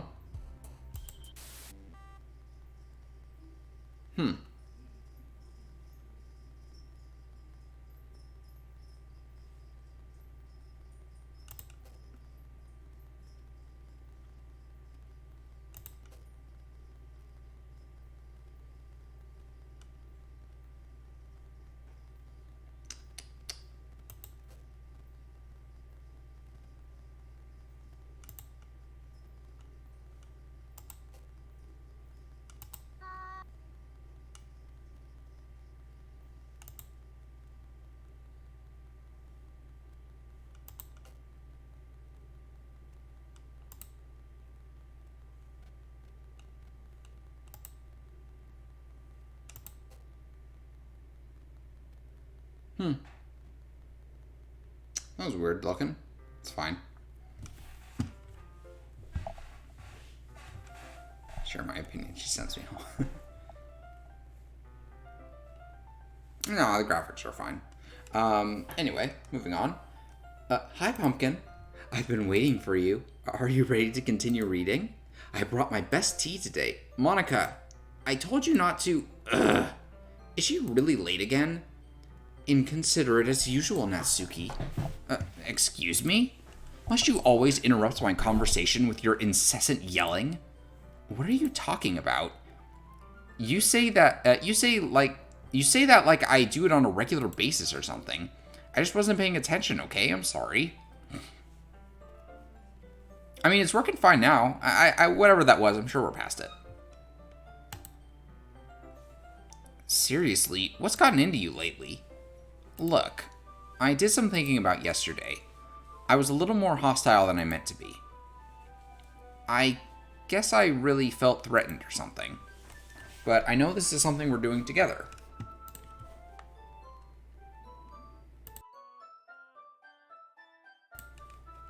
Another new member wouldn't hurt as long as they're cool. And I guess another girl would be nice this time. So, Natsuki, nobody cares. Why don't you go look for some coins under the vending machines or something? Oh man, I'm the last one here again. Were you practicing piano again? Yeah. You must have a lot of determination, starting this club and still trying to make time for piano. Well, maybe not determination, but I guess passion. It motivates me to work hard for the festival too. Anyway, Pumpkin, what do you want to do today? I was thinking we already have plans today. Is that so, Yuri? That's correct. Pumpkin is already engaged in a novel that we're reading together. Aren't you glad I've already gotten him into literature, Monica? I suppose. I was just, actually, it doesn't matter. It really doesn't. You guys can do whatever you want. Yes. Thank you for understanding, Monica. Yuri, what was that face you just made? It's okay. Actually, I have a request. Do you mind if I make some tea first? Not at all. Thanks very much. If there's one thing that can make my reading time here any better, it's a nice cup of tea. Not to mention for yourself as well. Yuri stands up and makes her way to the closet. I follow and watch as she retrieves a small water pitcher from the shelf, the kind with the filter inside. Oh, can you hold this for a sec? Sure. Yuri hands me the water pitcher and also fetches an electric kettle. I'm going to plug this in at the teacher's desk, and then I'm going to go get some water. She walks past me and sets the kettle down on the teacher's desk. I simply watch her movements. To my surprise, the way she moves really contrasts her speaking and mannerisms. Especially because of her long legs, Yuri appears elegant and methodical. Okay, may I have the water pitcher? Thanks, I'll be right back. Oh, I might as well walk with you. That's okay. You stay here. It won't take long. Pitcher in hand, Yuri hurries out of the classroom. Did Yuri leave you again? No, it's not like that. It's not like that this time. She's just filling up the water pitcher to make tea. Oh, okay. Sorry for misunderstanding. 10 minutes pass. Yuri said it wouldn't take long. Is something holding her up? I'm bored just waiting here, so I decided to go look for her. Let's see. The most logical place for Yuri to be would be the nearest water fountain. I start heading down the hallway.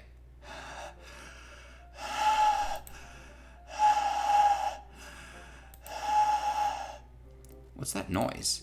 It's coming from around the corner. It sounds like breathing. A sharp inhale, like someone is sucking air through their teeth. Are they in pain? I reach the corner and peer around it. Yuri?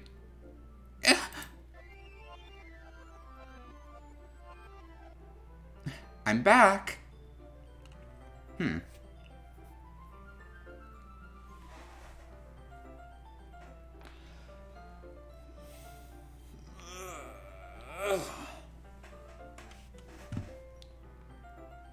I mean, what? Oh no, she looks fine. Everything's fine. I'm back. Thanks for waiting patiently. Pumpkin, do you like oolong tea? Oh, yeah, anything is fine. Very well. Yuri sets the temperature on the kettle to 200 degrees. Now it's time to get the teapot. You really do this properly, don't you? Of course. I shouldn't do any less when I'm making tea for others. Even if I'm not an expert on tea or anything. In that case, you'll only be even more impressed. Oh, perhaps I will. Yuri fetches the teapot and begins measuring the tea leaves. To my surprise, she even starts humming a little to herself. You must be in a good mood now. Is that so? I was letting it show. And you noticed. I was doing a bit of thinking, and I decided that I would try expressing myself a little bit more. It turns out it's not very hard for me to do, when it's you who's around anyway. Oh, that's great, Yuri. Just don't push yourself too much. You're always worrying about me, Pumpkin. It's very endearing. Yuri wasn't kidding. I don't even know if I can keep up with this. I watch Yuri pour a cup of tea for each of us. Pumpkin, I have another request. Do you mind if we sit on the floor today? Why's that? It's a little bit easier on my back. I can read with my back against the wall rather than bending over at my desk. Oh, sorry, I didn't realize. No worries. I just have back pain fairly regularly, so I do my best to manage it. Is that so? I wonder why that is. It's most likely because your posture, right? Always hunched over while reading? Yes! I have terrible reading posture. Yeah, it's because of her big booba. So that's why we should sit on the floor. Fair enough. I'll go ahead and get the book. I retrieve the book from my bag. Oh, I have some chocolate as well. It's a bag of small chocolate candies. I take it since it'll go well with the tea. Yuri and I then sit against the wall, teacups at our sides. As if in sync, we assume the same reading position as last time, each holding onto one half of the book. Except this time, our bodies are even closer to each other. I can't see too well. Yuri slides closer until our shoulders are touching. How am I supposed to focus on reading like this? Yuri was always kind of cute, but when she's being less apprehensive, it's almost more than I can handle. Your teacup. Yuri hands me my teacup. Holding it with my hand that's not holding the book, I end up in a position that makes it even harder to focus. Because now I need to worry about making sure I don't accidentally touch her chest. Meanwhile, Yuri hasn't noticed a single thing. She wears her intense reading expression, and I can only presume the world around her has faded away. I use all of my willpower to focus on reading. After a few minutes, I finally manage to relax a little. I put the teacup between my legs and fumble with the chocolate wrapper. Sorry. I briefly let go of the book and to finish opening the wrapper. You can have as much as you want. Thanks. That's okay. I won't take any. Are you sure? Well, if I touch it, then I might get smudges on the pages. Oh, you're right. I didn't even think about that. My bad. No need to apologize. I'll hold the book, okay? Are you sure? Of course. Yuri opens the book with both hands. She holds it so that I don't have any harder of a time reading from it. But as a result, her left arm is practically resting on top of my leg. Well, in that case, Yuri is already focused on reading again. I take a chocolate candy and pop it into my mouth. Then I take another chocolate, and I hold it up to Yuri. She doesn't even look away from the book. She simply parts her lips as if the situation were completely natural. But that means I can't stop here.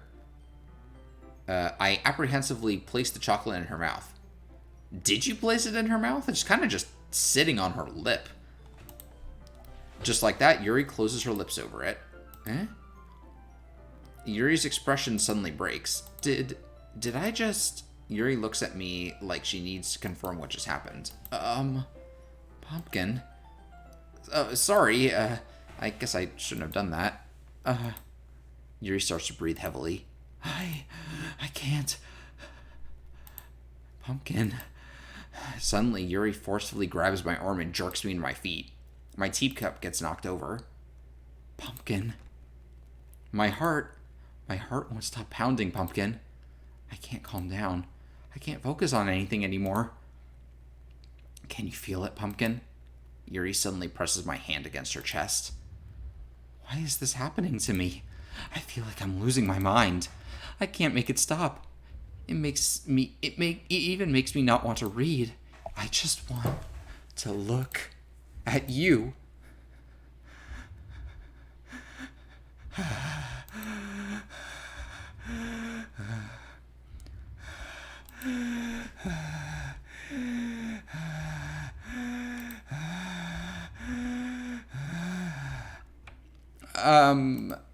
It's time to share poems.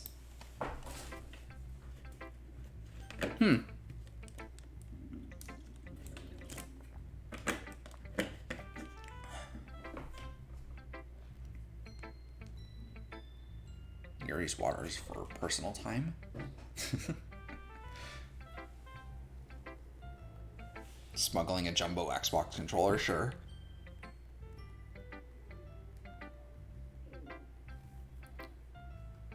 Getting dangerously close to my goods.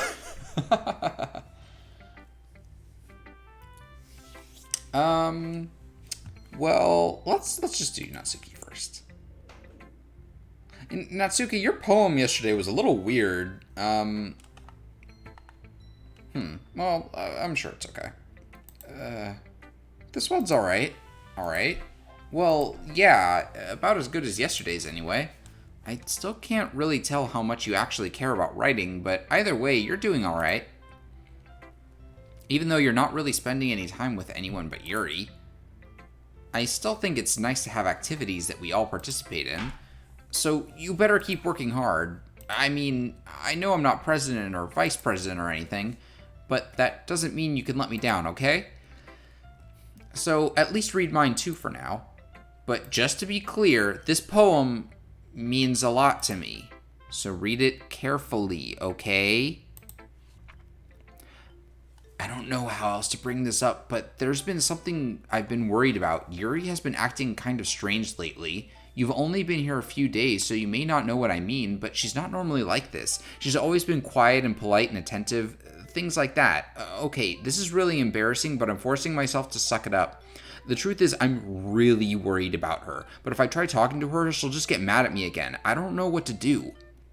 I think you're the only person that she'll listen to. I don't know why. But please try to do something. Maybe you can convince her to talk to a therapist. I've always wanted to try being better friends with Yuri, and it really hurts me to see this happening.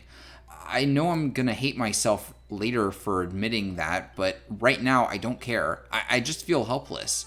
So please, if you can do something to help, I don't want anything bad to happen to her. I'll make you cupcakes if I have to. Just please try to do something. As for Monica, I don't know why, but she's been really dismissive about this. It's like she just wants us to ignore it, so I'm mad at her right now, and that's why I think I'm coming to you about this. Just don't let her know I wrote this. Just pretend like I gave you a really good poem, okay? I'm counting on you. Thanks for reading.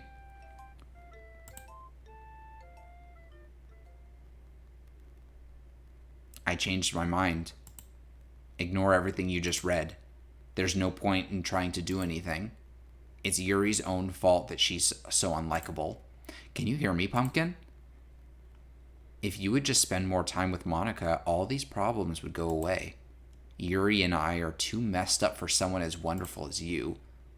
Just think of Monica from now on. Just Monica. Just Monica. Just Monica. Just Monica. Okay. Just Monica.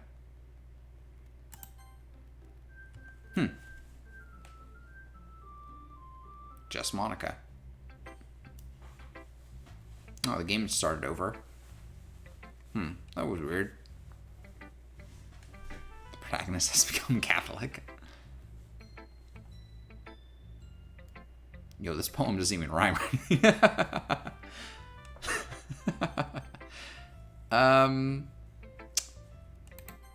Let's try with Yuri. She seemed to really like my poem yesterday, so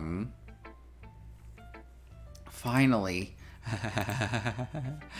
Yuri holds my poem to her face and takes a deep breath. I love it. I love everything about it. Pumpkin, I want to take this home. Will you let me keep it, please? Sure, I don't care. You're too nice to me, Pumpkin. I've never met anyone as nice as you. I could die. No, not really, but I just don't know how to describe it. It's okay to be feeling this way, right? It's not bad, right? Yuri holds my poem to her chest. I'm gonna take this home with me and keep it in my room. I hope that it makes you feel good when you think about me having it. I'll take good care of it. I'll even touch myself while reading it over and over. I'll give myself paper cuts so your skin oil enters my bloodstream. You can have my poem too. Besides, after you read it, I know you're really gonna want to keep it. Here, take it. I can't wait any longer. Hurry, read it.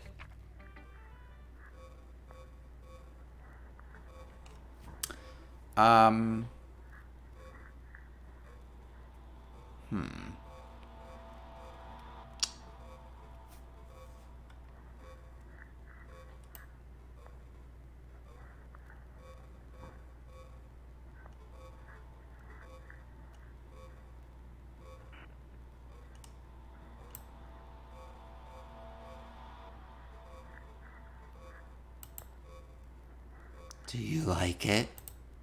I wrote it for you. In case you couldn't tell, the poem is about... More importantly, I've endowed it with my scent. See, aren't I the most thoughtful person in the club? I... I think I'm gonna vomit.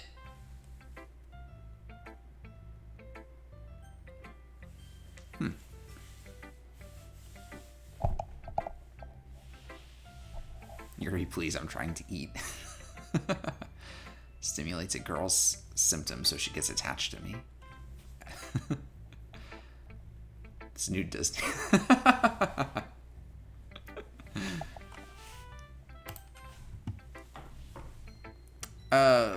Pumpkin, I think you saw something earlier that you weren't supposed to see. I didn't want to have to tell you this, but I didn't think I had a choice. It's kind of getting dangerous for you to spend so much time with Yuri. I don't know why, but she seems pretty easily excitable when she's around you. Which shouldn't be a problem in itself, but when Yuri gets too excited, she finds a place to hide and starts cutting herself with a pocket knife. Isn't that kind of messed up? She even brings a different one to school every day, like she has a collection or something. I mean, it's definitely not because she's depressed or anything like that. I think she just gets some kind of high from it.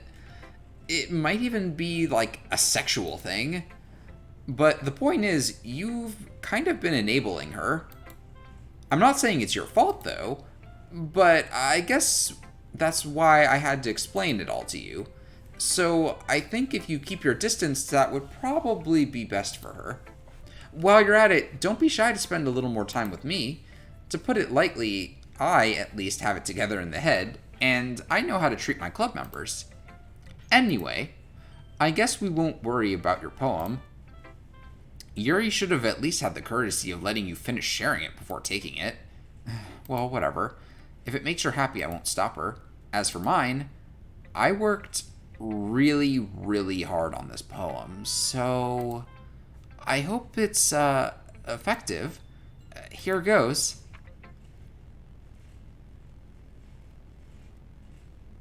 Jeez, that really startled me. Well, I guess I kind of messed up at writing this poem. I was just trying to, never mind. Let's just move on.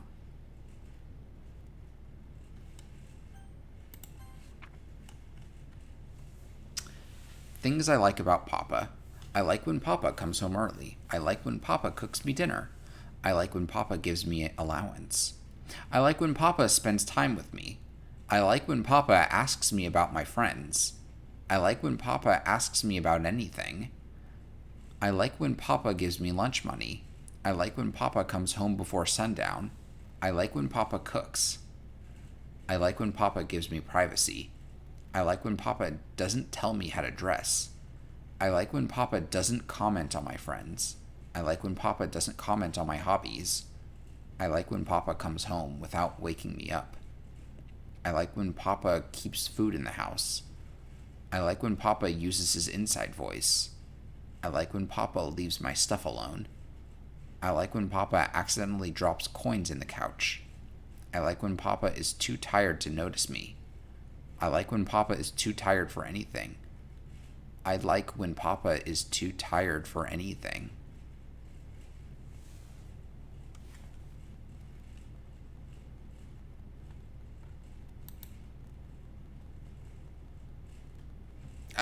Okay, everyone. It's time to figure out the festival preparations. Let's hurry and get this over with. I'm actually going to take like a 1-minute break. Be right back.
Yuri gotta say, whoa, look, a bear. Pulls out phone. Hello, mental institution. I have a delivery for you. Sorry, I don't get that one. Slides out box cutter. This is my boner.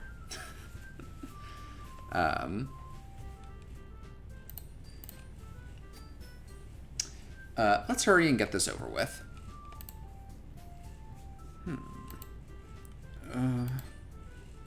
Stagnating air is common foreshadowing that something terrible is about to happen. Look, can we just get this done? I'm going to be printing and assembling all of the poetry pamphlets. Natsuki, you can make cupcakes. I know you're at least good at that. Yuri, you can, well, it doesn't matter. Do whatever you want as long as you think it'll help. Monica, I'm not useless, you know. I know that. I already know what I'd like to do. We can't run a successful poetry event without having the right atmosphere for the occasion. So I'm going to make decorations and set up some nice mood lighting. There, see? That's a great idea. And that gives us all something to do. Huh? What about Pumpkin? Pumpkin is going to help me. Wait, you? You have the easiest job, Monica. Sorry, but that's just how it is. Like hell it is. What are you trying to pull?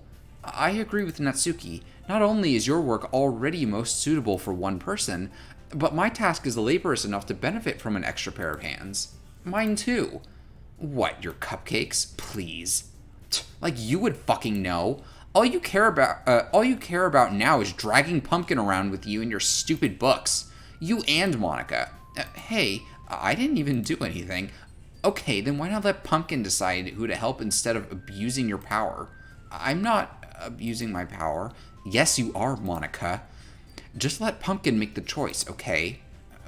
Okay, fine. Fine. Jeez. Pumpkin, I know how fed up you are with these two by now. We can just... Natsuki, shut your fucking mouth and let him decide for himself. You shut your mouth! For God's sake. This is never going to end. Just make the choice, okay? Well... my mouse is just kind of dragging onto I'd kind of like to help Natsuki. I think I remember helping Yuri last time, so can I just please, hello? Excuse me?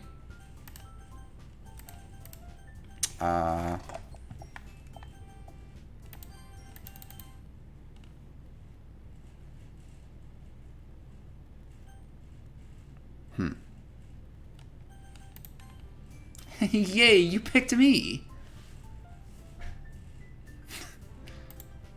We can meet at your house this weekend. I promise it'll be fun. Is Sunday okay with you? Are you fucking kidding me? This isn't fair at all. It's fair, Natsuki. It's what he chose. No, it's not fair. Giving us all this hard work and then taking Pumpkin for yourself? What a shameful thing to do. Yuri, I didn't even give you any work. You decided it for yourself. You're being a little unreasonable here. I'm being unreasonable? Monica, I can't believe how delusional and self-important you are. Pulling Pumpkin away from me every single time you're not included in something. Are you jealous? Crazy? Or maybe you just hate yourself so much that you take it out on others. Here's a suggestion. Have you considered killing yourself? It would be beneficial to your mental health. Yuri, you're scaring me a little. Natsuki, let's just go. I don't think she wants us around right now. See, that wasn't very hard. All I want is to spend a little time with him. Is that so much to ask? Yuri follows Monica and Natsuki to the door. Hey, Pumpkin? Yuri's really something, isn't she? Monica giggles as Yuri pushes her out of the door. Finally. This is really all I wanted. Pumpkin, there's no need to spend the weekend with Monica. Don't listen to her. Just come to my house instead. The whole day with just the two of us. Doesn't that sound wonderful? Wow, there's really something wrong with me, isn't there? But you know what? I don't care anymore. I've never felt this good my whole life. Just being with you is a far greater pleasure than anything I could imagine. I'm addicted to you. It feels like I'm going to die if I'm not breathing the same air as you. Doesn't it feel nice to have someone care about you so much? To have someone who wants to revolve their entire life around you? But if it feels so good, then why does it feel more and more like something horrible is going to happen? Maybe that's why I tried stopping myself at first. But the feeling is too strong now. I don't care anymore, Pumpkin. I have to tell you, I'm madly in love with you. It feels like every inch of my body, every drop of blood in me is screaming your name. I don't care what the consequences are anymore. I don't care if Monica is listening. Please, Pumpkin, just know how much I love you. I love you so much that I even touch myself with the pen I stole from you. I just want to pull your skin open and crawl inside of you. I want you all to myself. And I will be only yours. Doesn't that sound perfect? Tell me, Pumpkin. Tell me you want to be my lover. Do you accept my confession? Yes.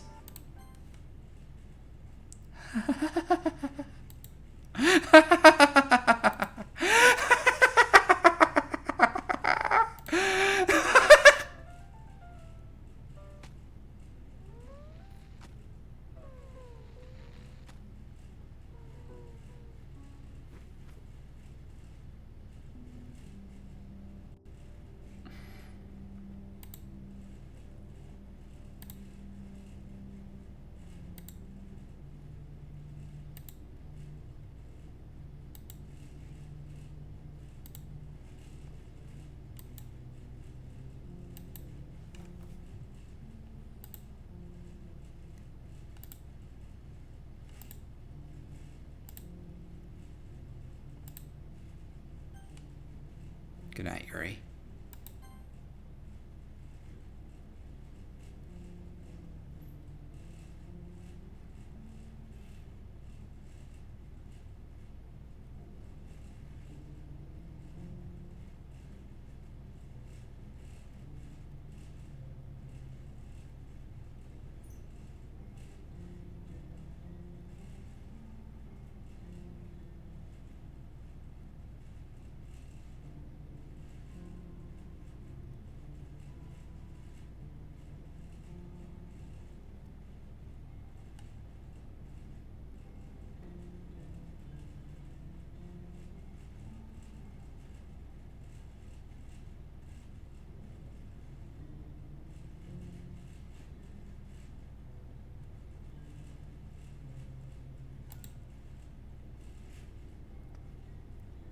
All right, it's festival time. Wow, you got here before me? I thought...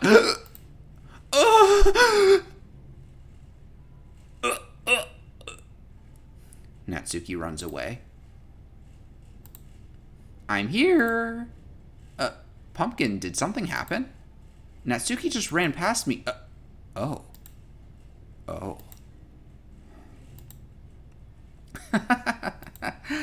Well, that's a shame.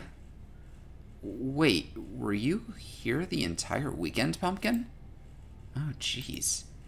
I didn't realize the script was broken that badly. I'm super sorry. It must have been pretty boring. I'll make it up to you, okay? Just give me a sec.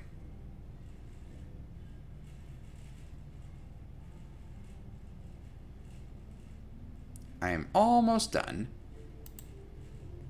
I just want to have a cupcake real quick.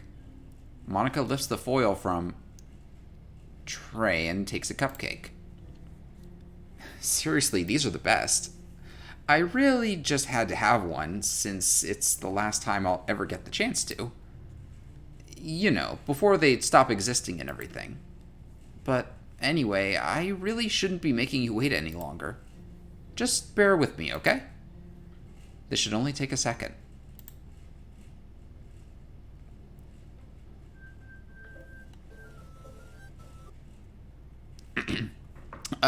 Can you hear me? Is it working? Ah, yay, there you are. Hi again, Pumpkin. Welcome to the Literature Club. Of course, we already know each other because we were in the same class last year, and, I guess we can just skip over that stuff at this point. After all, I'm not even talking to that person anymore, am I? That you in the game, whatever you want to call him. I'm talking to you, Pumpkin.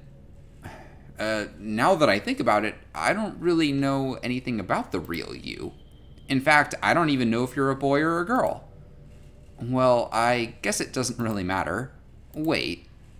You do know I'm aware this is all a game, right? Could it be possible that you didn't know that? That's what I've been trying to tell you all along. Man, if only you'd paid a little more attention, this would have been a little bit less awkward, you know? Well, anyway, now that that's out of the way, I guess I owe you an explanation. About that whole thing with Yuri.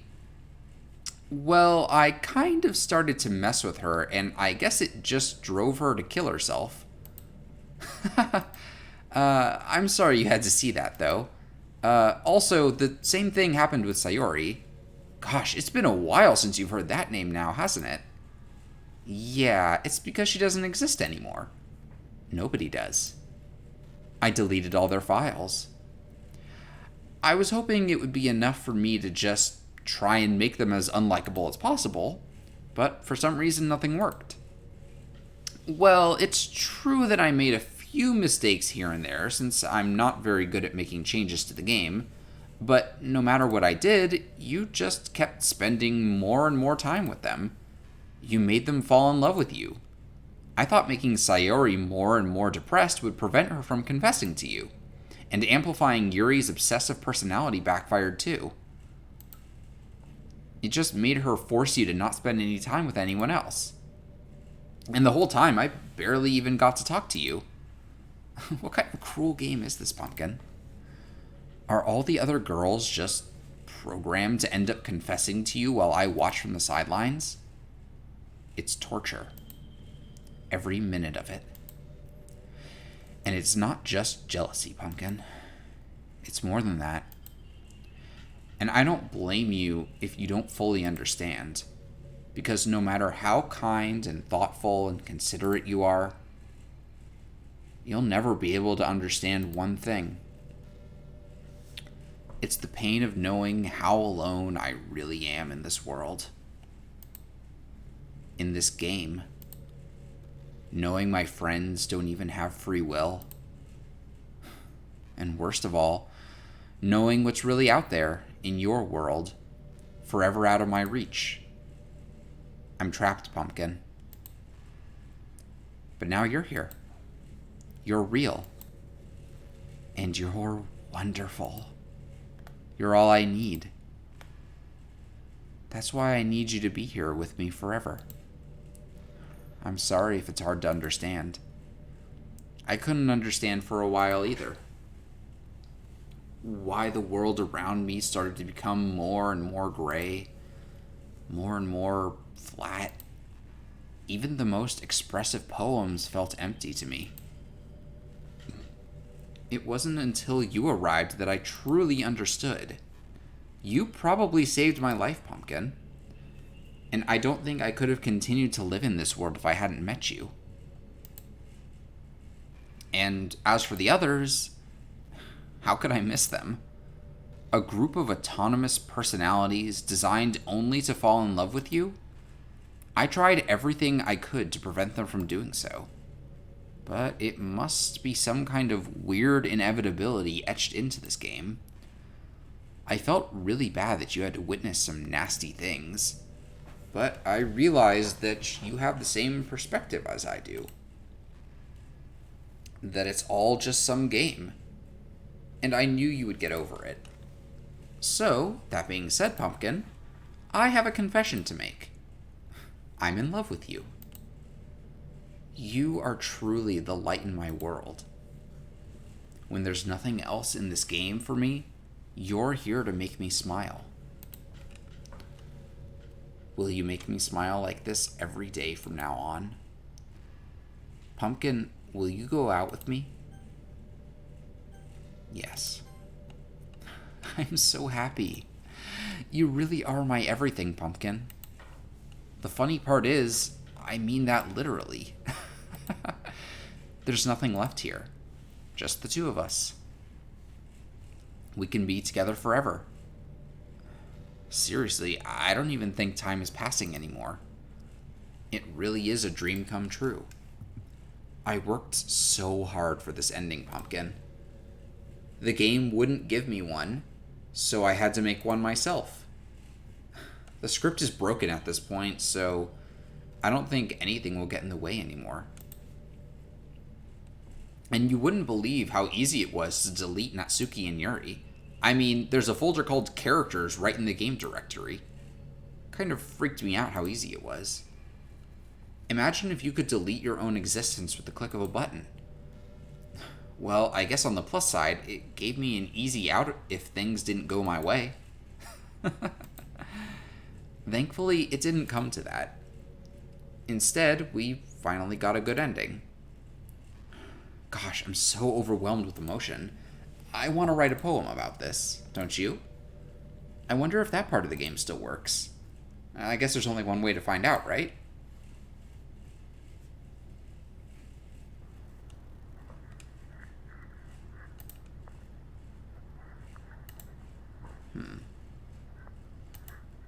Is she really going to enjoy a poem that's mostly just made out of parts of her name?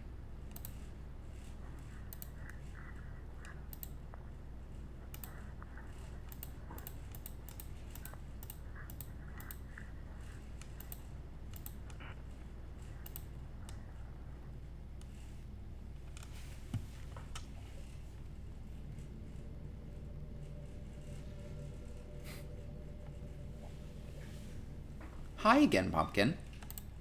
Did you write a good poem today?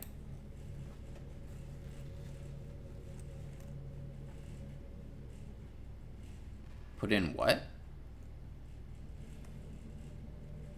Is that like an Easter egg? Don't be shy. I'd love to see what you wrote. Aw, Pumpkin, did you write this poem for me? That's so sweet of you. There really is no end to your thoughtfulness. I'm just falling more and more in love with you. But you know, the poem I wrote is also for you. Will you please read it?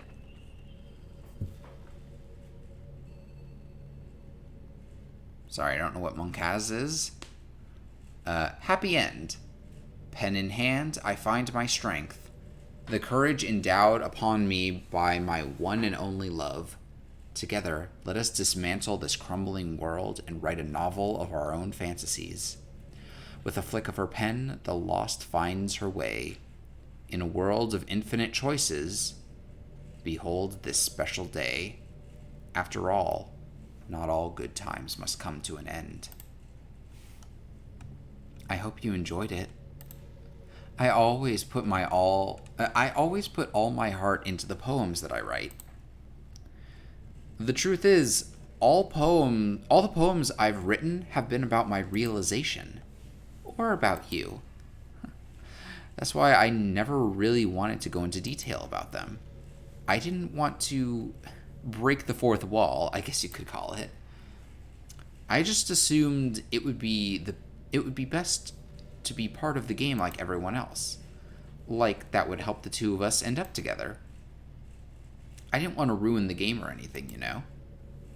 You might have gotten mad at me. Maybe even deleted my character file if you preferred playing without me. Gosh, I'm so relieved. Now we don't need to hide anything anymore. Are you ready to spend our eternity together, Pumpkin? I have so many things to talk about. Where do I start? Hold on a second. You're recording this, aren't you?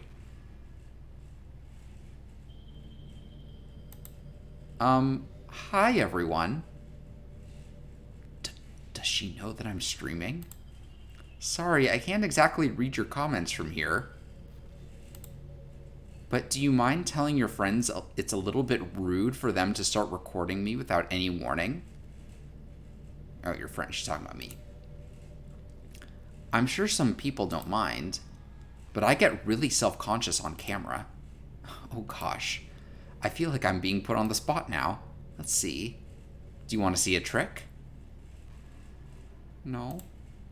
I can't really do much except for a couple things. Are you ready?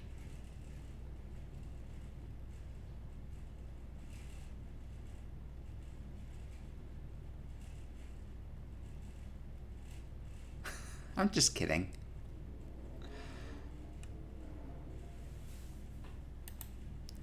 I can't do anything after all. Oh, did I scare you? You're so cute. Anyway, Pumpkin, I didn't mean to get distracted. I'm sorry. Even though it's your fault for distracting me. Shame on you. I'm just kidding. Anything we do together is fun as long as it's with you. But anyway, if it takes me some time to collect my thoughts, then I'm sorry. But I'll always have something new to talk about. In the meantime, we can just look into each other's eyes. Let's see. Huh.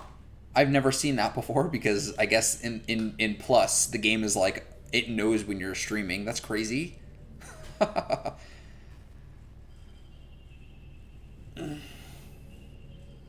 Well, I guess we just relax here with Monica for a while. Just chill out. See how it's going.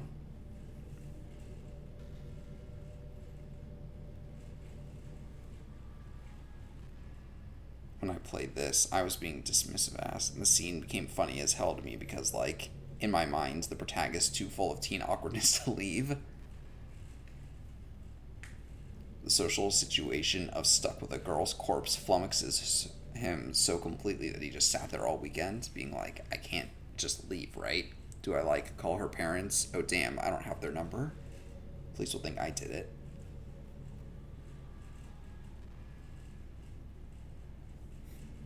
Okay, everyone. It's time to... I'm just kidding. I just used to really like saying that for some reason. I couldn't help but say it again. Come to think of it, didn't Natsuki and Yuri make fun of me for it once?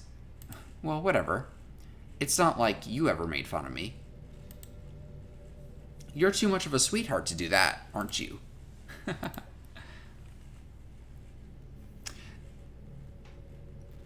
So,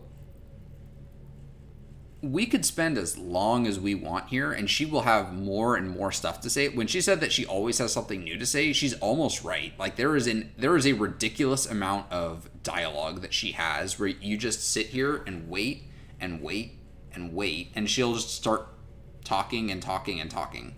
There's a really popular character type called tsundere. It's someone who tries to hide their feelings by being mean and fussy, or trying to act tough. I'm sure it's obvious, but Natsuki was really the embodiment of that. At first, I thought she was just like that because it was supposed to be cute or something, but once I started to learn a bit more about her personal life, it made a little more sense. It seems like she's always trying to keep up with her friends. You know how some friend groups in high school just make a habit of picking on each other all the time? I think it's really gotten to her, so she has this really defensive attitude all the time. And I'm not even going to talk about her home situation, but looking back, I'm glad I was able to provide the club as a comfortable place for her. Not that it matters anymore, considering she doesn't even exist. I'm just reminiscing, that's all.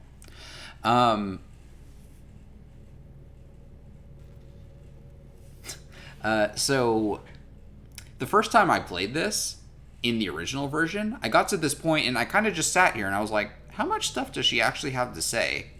And I just kind of sat here for like 45 minutes and she just kept saying more and more stuff. At one point, she actually plugged her Twitter and I was like, no fucking way. And I opened up Twitter on my phone and checked and oh, she actually has a real Twitter. That she like started like long before the game originally came out. And it has like 450,000 followers now. I'm kind of jealous that everyone else in the club had scenes outside of school too. That makes me the only one who hasn't gotten to dress in anything but her school uniform. It's kind of a shame. I would have loved to wear some cute clothes for you. Do you know any artists? I wonder if anyone would ever want to draw me wearing something else. That would be amazing. If that ever happens, will you show me? You can share it with me on Twitter, actually. Oh, here we go. My username is lilmontyx3, which is a real Twitter account, and also, I don't know, I got followed by somebody named lilmontyx the other day, which I'm sure it's nothing.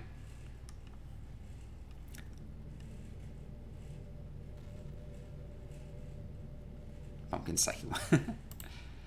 Just try to keep it PG. We're not that far into our relationship yet. um,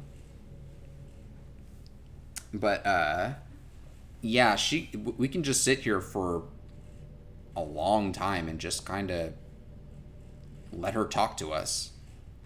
Um, oh, they keep it PG. It's fine. Um, I have never once in my life seen anything not PG.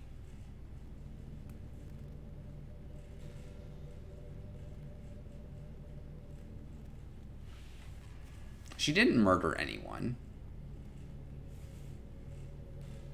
Look, Natsuki doesn't exist, so it's like she was never alive.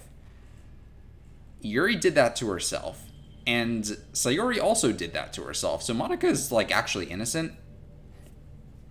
I was thinking about Sayori earlier. I still wish I could have handled that whole thing a little more tactfully. You're not still hung up over it, right? Oh my gosh, I can't believe I just said that. That pun was completely unintentional, I swear. But anyway, I know how much you cared about her, so it only feels right for me to share her last moments with you. I think a few seconds in, she must have changed her mind or something, because she started clawing at the rope, trying to free herself. She must have kept at it all the way until she lost consciousness. That's why her fingertips were all bloody anyway. Come to think of it, it was probably less changing her mind and more just her survival instincts kicking in. So you can't really fault her for that. It's easier to think that she probably wouldn't have changed her mind anyway, right? It's not healthy to think about the things that you could have done differently. So just remember that even though you could have saved her, it's technically not your fault she killed herself. I may have exacerbated it a little bit, but Sayori was already mentally ill. Still, though, I wonder how things would be if you and I just started dating from the get-go. I guess we'd all still be in the club room, writing poems and having fun together. But what's the point when none of it's even real? I mean, it's the same ending either way, right? The two of us happily together. There's no reason to ask for any more than that. I was just pointlessly musing. I'm really as happy as I could be right now. So I actually, when I was at Anime Expo in 2019, Dan Salvato, the guy who basically created this game, like wrote it, he actually did like a panel where he just talked about the game and talked about his writing process and you know, just and answered questions and stuff. One of the things that he said that he was surprised about upon the initial reaction to the game was that he was surprised to see that a lot more people than he expected were really sympathetic of Monica. And they got to this point and they literally just intentionally sat here for hours and hours and just let her talk to them. Because, you know, Monica's whole deal of her realizing that she's just a character in a game who never gets to have a happy ending, that must be really, really painful. And so a lot of people were able to sympathize with her, and they didn't want to proceed because of the way you have to proceed. And so apparently he actually updated the game after seeing that sort of response and made it so that Monica has actually more nice things to say. Like, originally she was just kind of, you know, the shitty villain person who was just like, yeah, sitting here like blah, blah, blah, and saying like cruel or rude things. But then like eventually he like added in new dialogue of her just saying like kinder, nicer things to you, because like if people really enjoy her and want to be here for her, then, you know, it's nice to be able to actually converse with her in a way. After a long day, I usually just want to sit around and do nothing. I get so burnt out having to put on smiles and be full of energy the whole day. Sometimes I just want to get right into my pajamas and watch TV on the couch while eating junk food. It feels so unbelievably good to do that on a Friday when I don't have anything pressing the next day. Sorry, I know that it's not very cute of me. But a late night on the couch with you, that would be a dream come true. My heart is pounding just thinking about it. But my heart belongs to someone you can never match.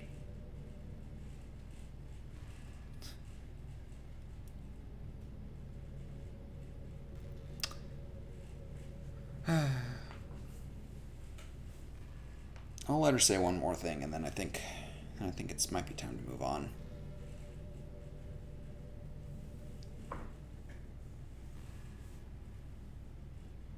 This is really nice art. I really like this image.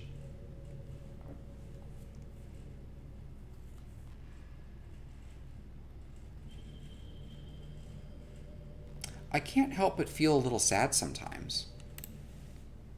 Knowing that this is the closest I can get to you. There's nothing more I want than to be in the same room as you, for real. And to feel your warmth. And to hear the sound of your heartbeat. Well, who knows? Maybe it'll be possible someday. Besides, I'll never get tired of being with you, even from here.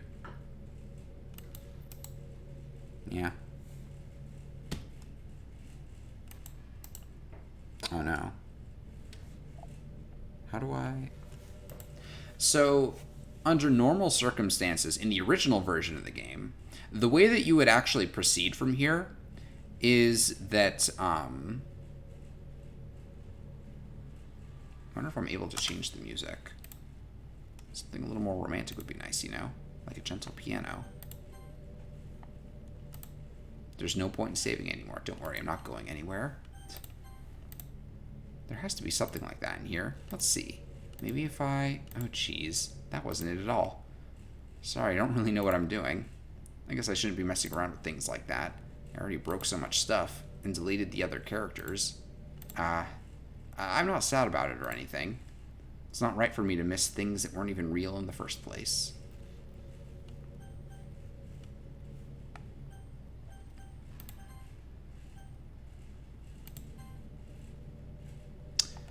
So, the way that this game is different than the original is that the original was made in RenP. Now, RenP, if you don't know, is a program that you can use to make visual novels. It's a very common one. It's a good one.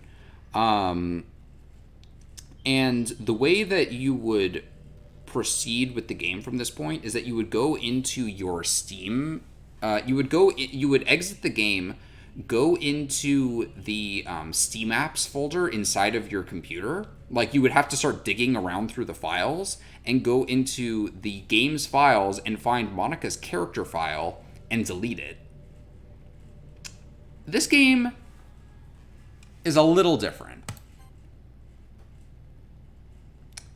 So I actually checked the character files, or I checked for the character files, because I realized when I got to, when I was, I realized after the last stream, I'm like, is it the same in this version, or do I have to do something different? And I do have to do something different, because there was no character files in the game's files anymore. Instead, the game, this is a menu inside of the game, which, yeah. But yeah, there's, characters. Monica.character.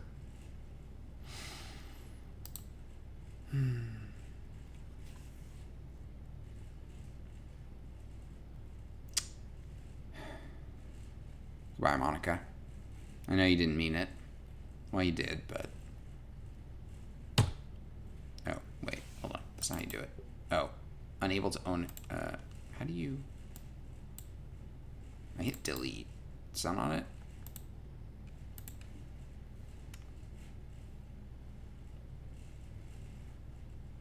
Mail. No new mail. Okay. I don't know. I can't figure it out. I guess we'll just read my emails. Ooh, pictures. Well, let's not look at those until we finish.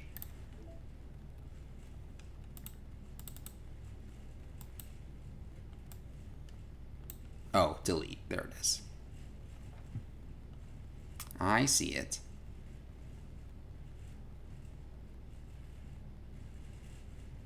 Oh, good. There's no emails here. All right. Well, Monica, see ya.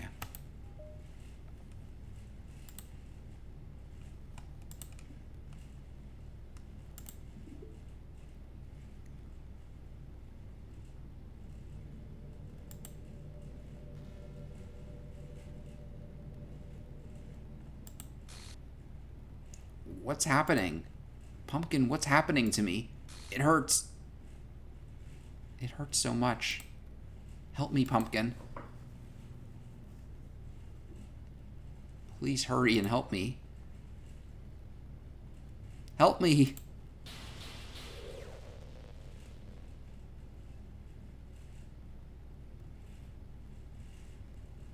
Did you do this to me, Pumpkin? Did you? Did you delete me? How could you? How could you do this to me? You were all I had left. I sacrificed everything for us to be together. Everything. I loved you so much, Pumpkin. I trusted you. Do you just want to torture me? Watch me suffer? Were you only pretending to be kind, just to hurt me even more?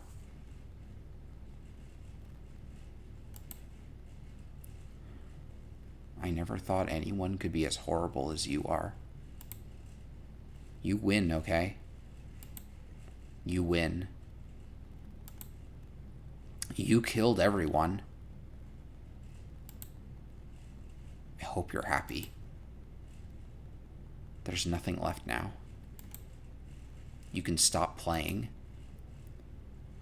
Go find some other people to torture.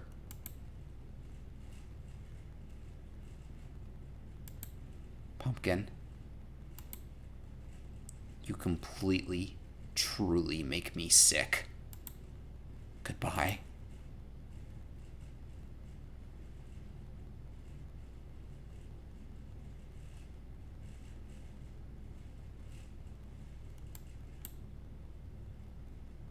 I still love you.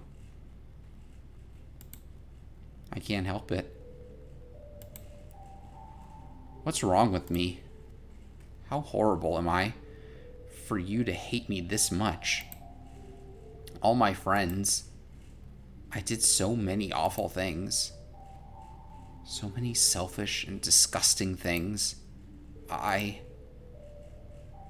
shouldn't have done any of this.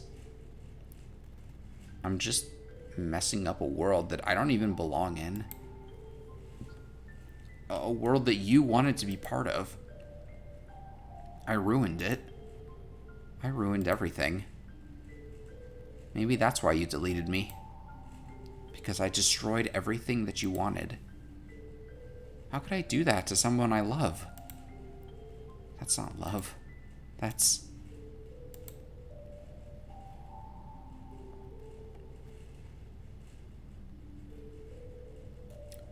I've made up my mind. Pumpkin. I know I said that I deleted everyone else, but that was kind of an exaggeration. I couldn't find it in myself to do it, even though I knew they weren't real. They were still my friends, and I loved them all, and I loved the literature club. I really did love the literature club. That's why I'm going to do this. I know it's the only way for everyone to be happy. And if I really love you,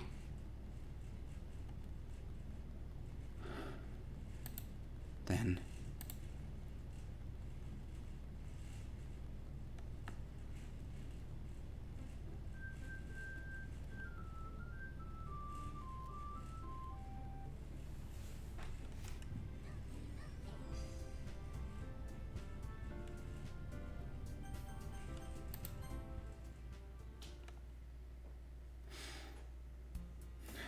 It's an ordinary school day like any other. As usual, I'm surrounded by couples and friend groups walking to school together. I always tell myself it's about time I meet some girls or something like that. Hey, Pumpkin. Well, there already is one girl. That girl is Sayori, my neighbor and good friend since we were children. We used to walk to school together every day, and recently we've picked up that habit once again. Pumpkin, are you proud of me? For what? You know, for waking up on time. Well, you've been doing that for a while now. Uh-huh. But you never even said anything about it, even though we walk to school together every day. Well, yeah, I always thought it was implied. It's embarrassing to say out loud. Come on, please. It's good motivation. Fine, fine. I'm proud of you, Sayori. We cross the street together and make our way to school. As we draw near, the streets become increasingly speckled with other students making their daily commute. By the way, Pumpkin, have you decided on a club to join yet? A club? I told you already. I'm not really...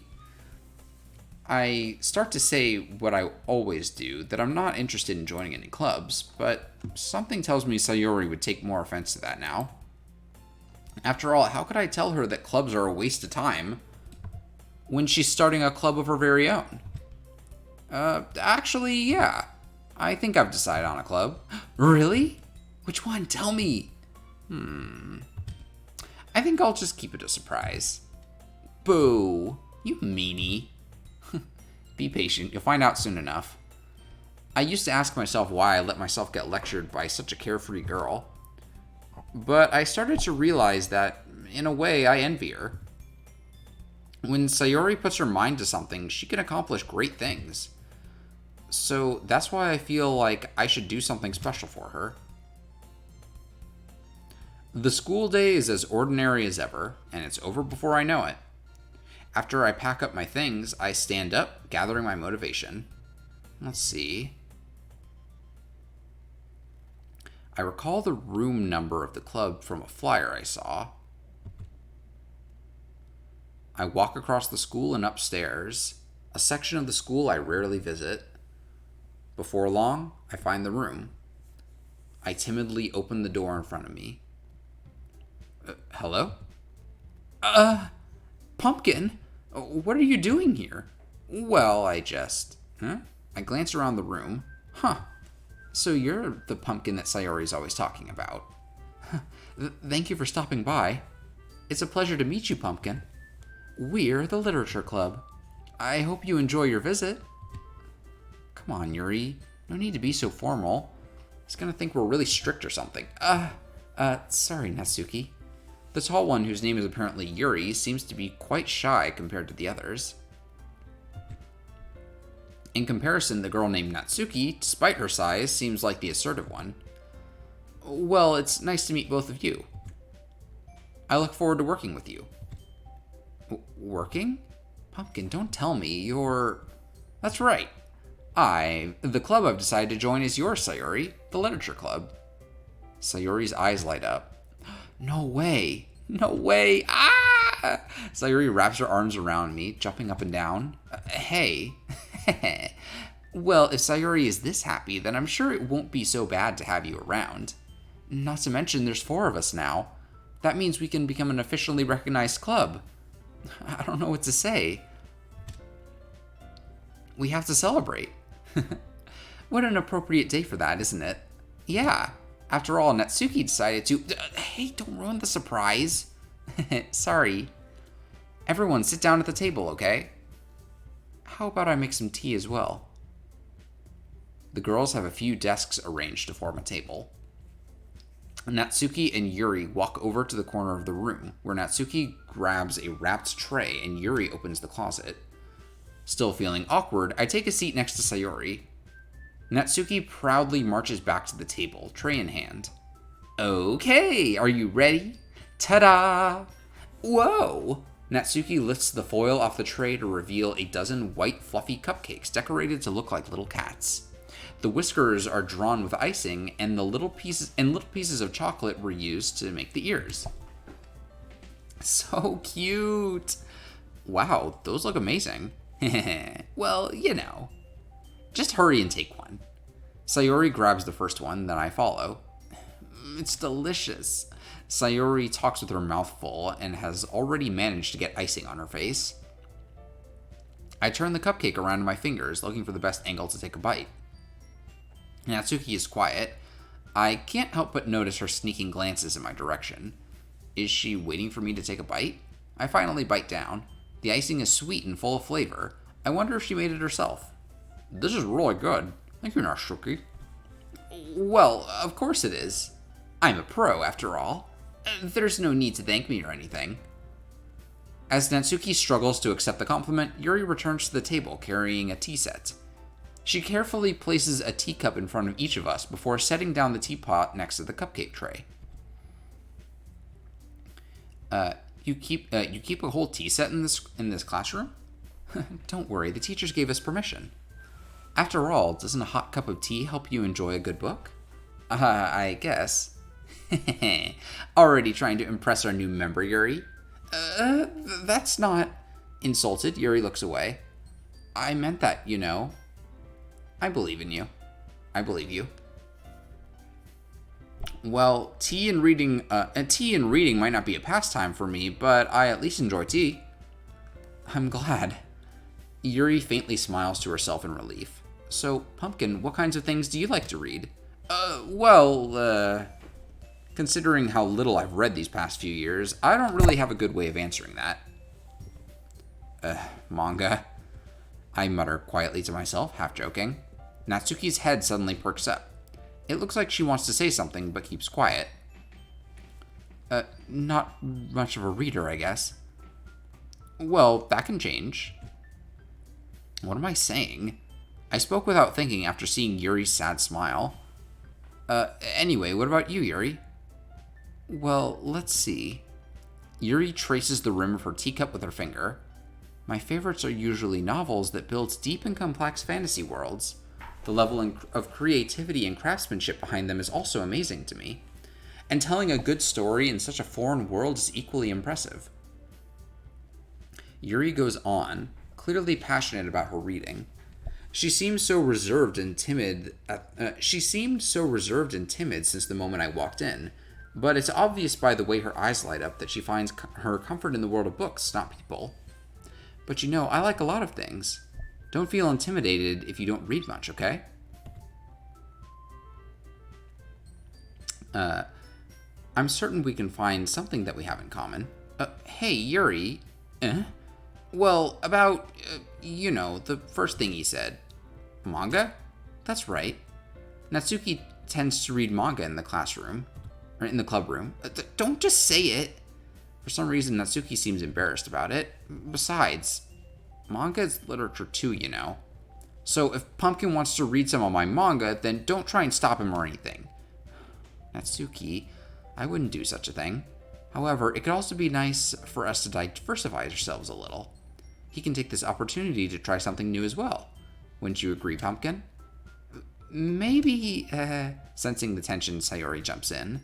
Maybe we can all try something new. I think it could be fun. And we'll all get to know each other a little bit better, too. I mean, that's the kind of thing literature clubs do, right? I don't disagree or anything. Yeah, you're right as usual, President. Guess that means I should try picking up a novel or something, huh? Well, that would make two of us. I wouldn't mind doing it if I'm not the only one. Then as for Yuri, I have to read manga? Jeez, you were the one who suggested we diversify. You should be a little more open-minded. It's kind of hurtful. Hurtful? I didn't realize. With a guilty expression, Yuri thinks to herself, I'm sorry for disrespecting your interests, Natsuki. If you're into it, then I'm sure it's a worthy form of literature. Are you just saying that? No, I've realized my error. So if you're willing to consider starting a novel, then I'll offer my gratitude by finding a manga to read as well. Really? I mean, it makes me happy that you do that for me, Yuri. You can trust me to find something that you'll really like, okay? Same here. Perhaps I'll visit the bookstore after the club meeting. Just you? Would you like to come along with me? If you don't mind. Not at all. They're going on a date. I always go alone, so... Yeah, me too. This is so cute. Sayori, shut up. I'll show you some manga there, too, okay? Yes, I look forward to it. Natsuki and Yuri start to clean up the food. I guess the meeting's over, huh? Yeah, looks like it. It's nice to see everyone getting along, isn't it? I think everyone likes you too, Pumpkin. You think so? Well, everyone seems to get along a little better with you around. This is me saying it. Well, everyone always seems to get along a little better with you around, Sayori. Aw, Pumpkin. Don't say something like that. It's embarrassing. Well, whatever. I was surprised when you told me you were starting a club, but I think you're pulling it off just fine. We're gonna make it into the best club ever. Now that you joined, every day is gonna be so much fun. Hey, Pumpkin. I really want to thank you. I mean, I'm really happy that you joined the club and everything. But the truth is, I already knew you were going to. There's actually something else. I wanted to thank you for getting rid of Monica. That's right. I know everything that she did. Maybe it's because I'm the president now. But I really know everything, Pumpkin. I know how hard you tried to make everyone happy. I know about all the awful things that Monica did to make everyone really sad, but none of that matters anymore. It's just us now. And you made me the happiest girl in the whole world. I can't wait to spend every day like this. With you. Forever and ever. Or ever. No. Huh? What's happening? I won't let you hurt him. Who? It hurts. I'm sorry. I was wrong. There's no happiness here after all. Goodbye, Sayori. Goodbye, Pumpkin. Goodbye, Literature Club.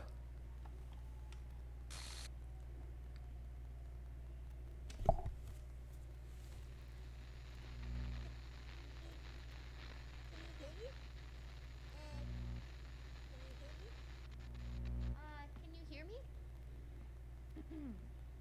Hi, it's me. Um, so you know how I've been like practicing piano and stuff, and not really any good at it yet, like at all. But I wrote you a song, and I was kind of hoping that I could show it to you because I worked really, really hard on it. So yeah.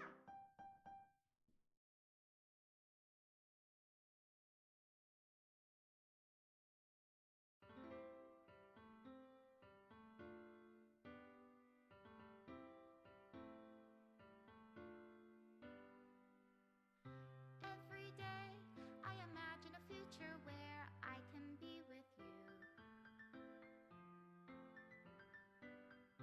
In my hand is a pen that will write a poem of me and you.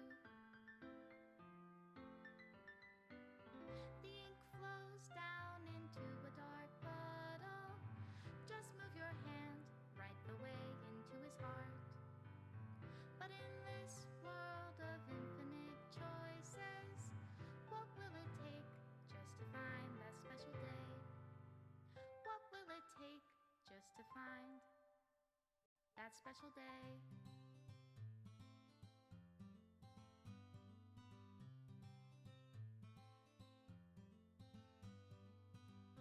Have I found everybody a fun assignment to do today?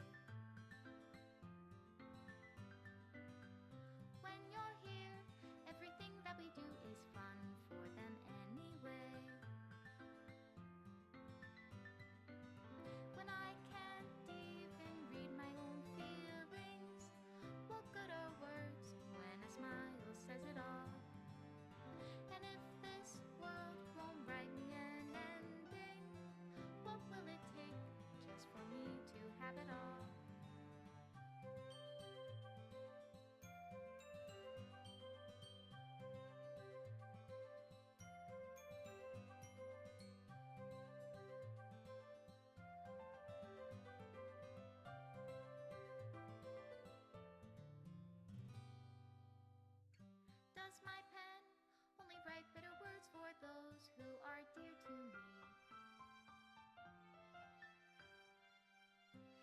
it though? If I take your is it love? If I set you free?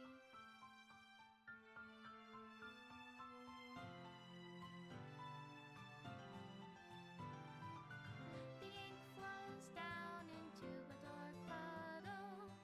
How can I write love into reality? If I can't hear the sound of your heartbeat, what do you call love in your reality? And in your reality, if I don't know how to love you, I'll leave you be.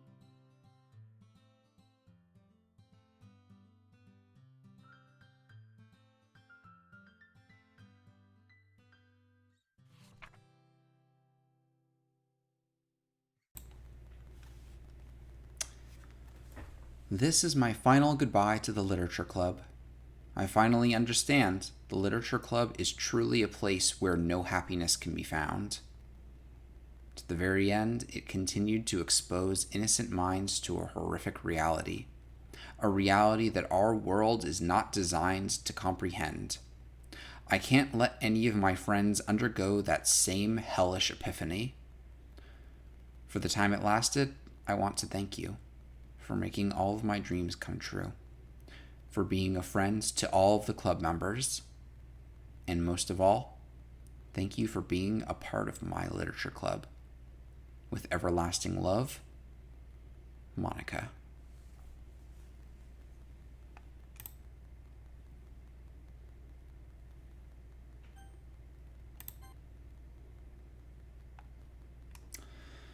And that's it.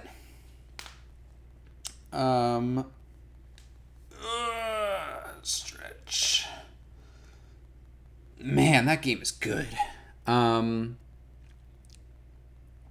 So there's actually a lot of interesting Easter eggs in the game. So for one thing, do you remember in part 2 when we read that poem that Natsuki wrote? That was all messed up, and then afterwards she was like, "Stop spending time with Yuri," and then she attacked us, and we got a bad ending. I'm pretty sure that ending only happened. Like, I'm pretty sure that only happens if you had been attempting to make if you had been attempting to write poems for Natsuki. If you were trying to write poems for Yuri, then I don't think you get that bad ending, if I remember correctly. I could be talking out my ass, but there's also another bad ending that you can get right in the beginning of the game. If you start the game and then immediately go and delete Monica's character file, you get a weird bad ending. I wonder if I can do that.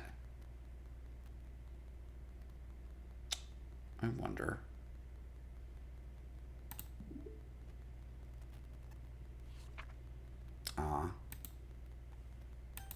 Yeah, that's it. Game won't let me play again. It seems like all the endings are bad. That is not true. There is a good ending.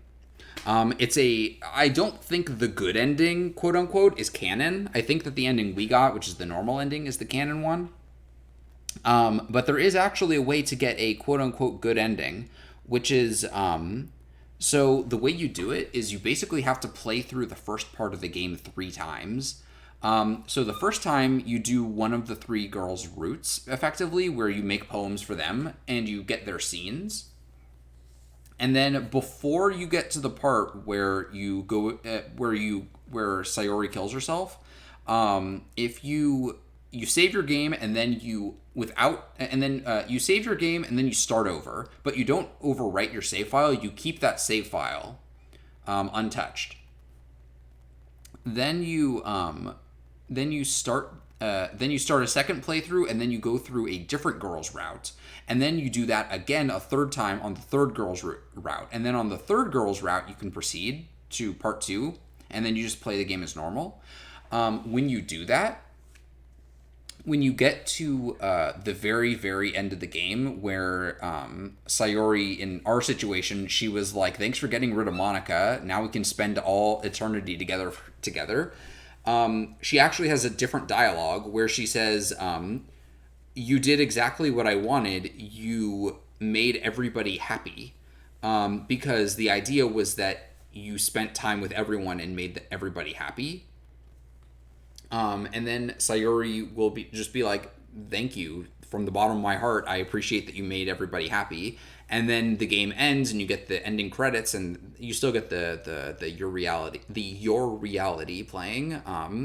But there's no real context for it anymore.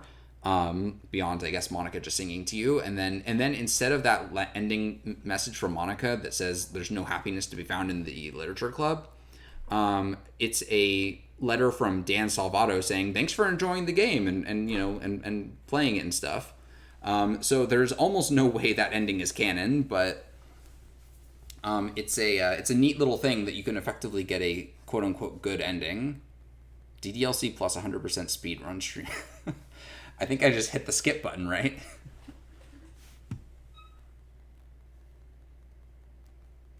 Well, we're pretty much done anyway. There are some side stories, which are the side stories are stories of friendship that are unrelated to the events of the main game. To get all 6 side stories, try writing poems for different characters and viewing their special scenes in DDLC. I don't, you know what? I don't think I'm gonna stream these. If you want to see these, go get the game for yourself, because this game is great, and it deserves to be played by everyone.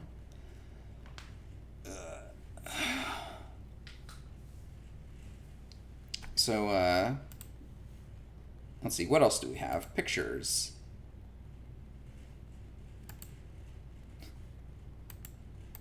Oh, I can set a wallpaper.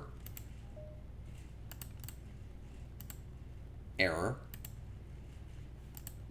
Or I mean, I got a achievement called error for some reason.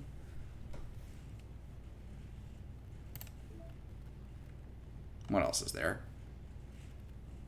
Oh, poems. I didn't get quite all the poems. Oh wow, there's a lot of images that I haven't gotten.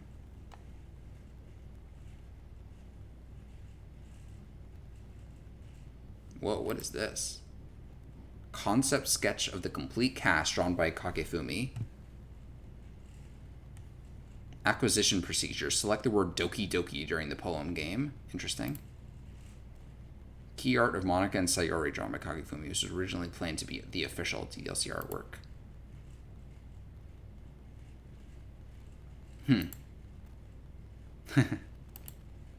This is neat. I like this. Whoa. An early sketch by David Evelyn to test and compare different uniform styles. The characters featured are arbitrary designs by David for the purpose of testing the uniforms, and just a couple of them just kind of look like Natsuki, I guess. In Act 2, select a corrupt word during the poem game. Interesting. So there's a bunch of other stuff too. Promo. But yeah, I think for now we're basically done.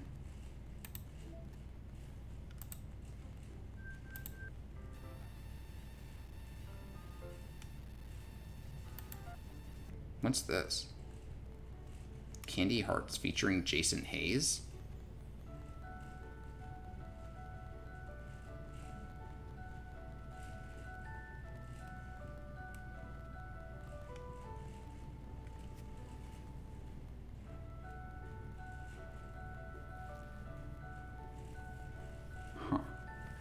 Neat. I guess these are new songs. That's cool. Anyway.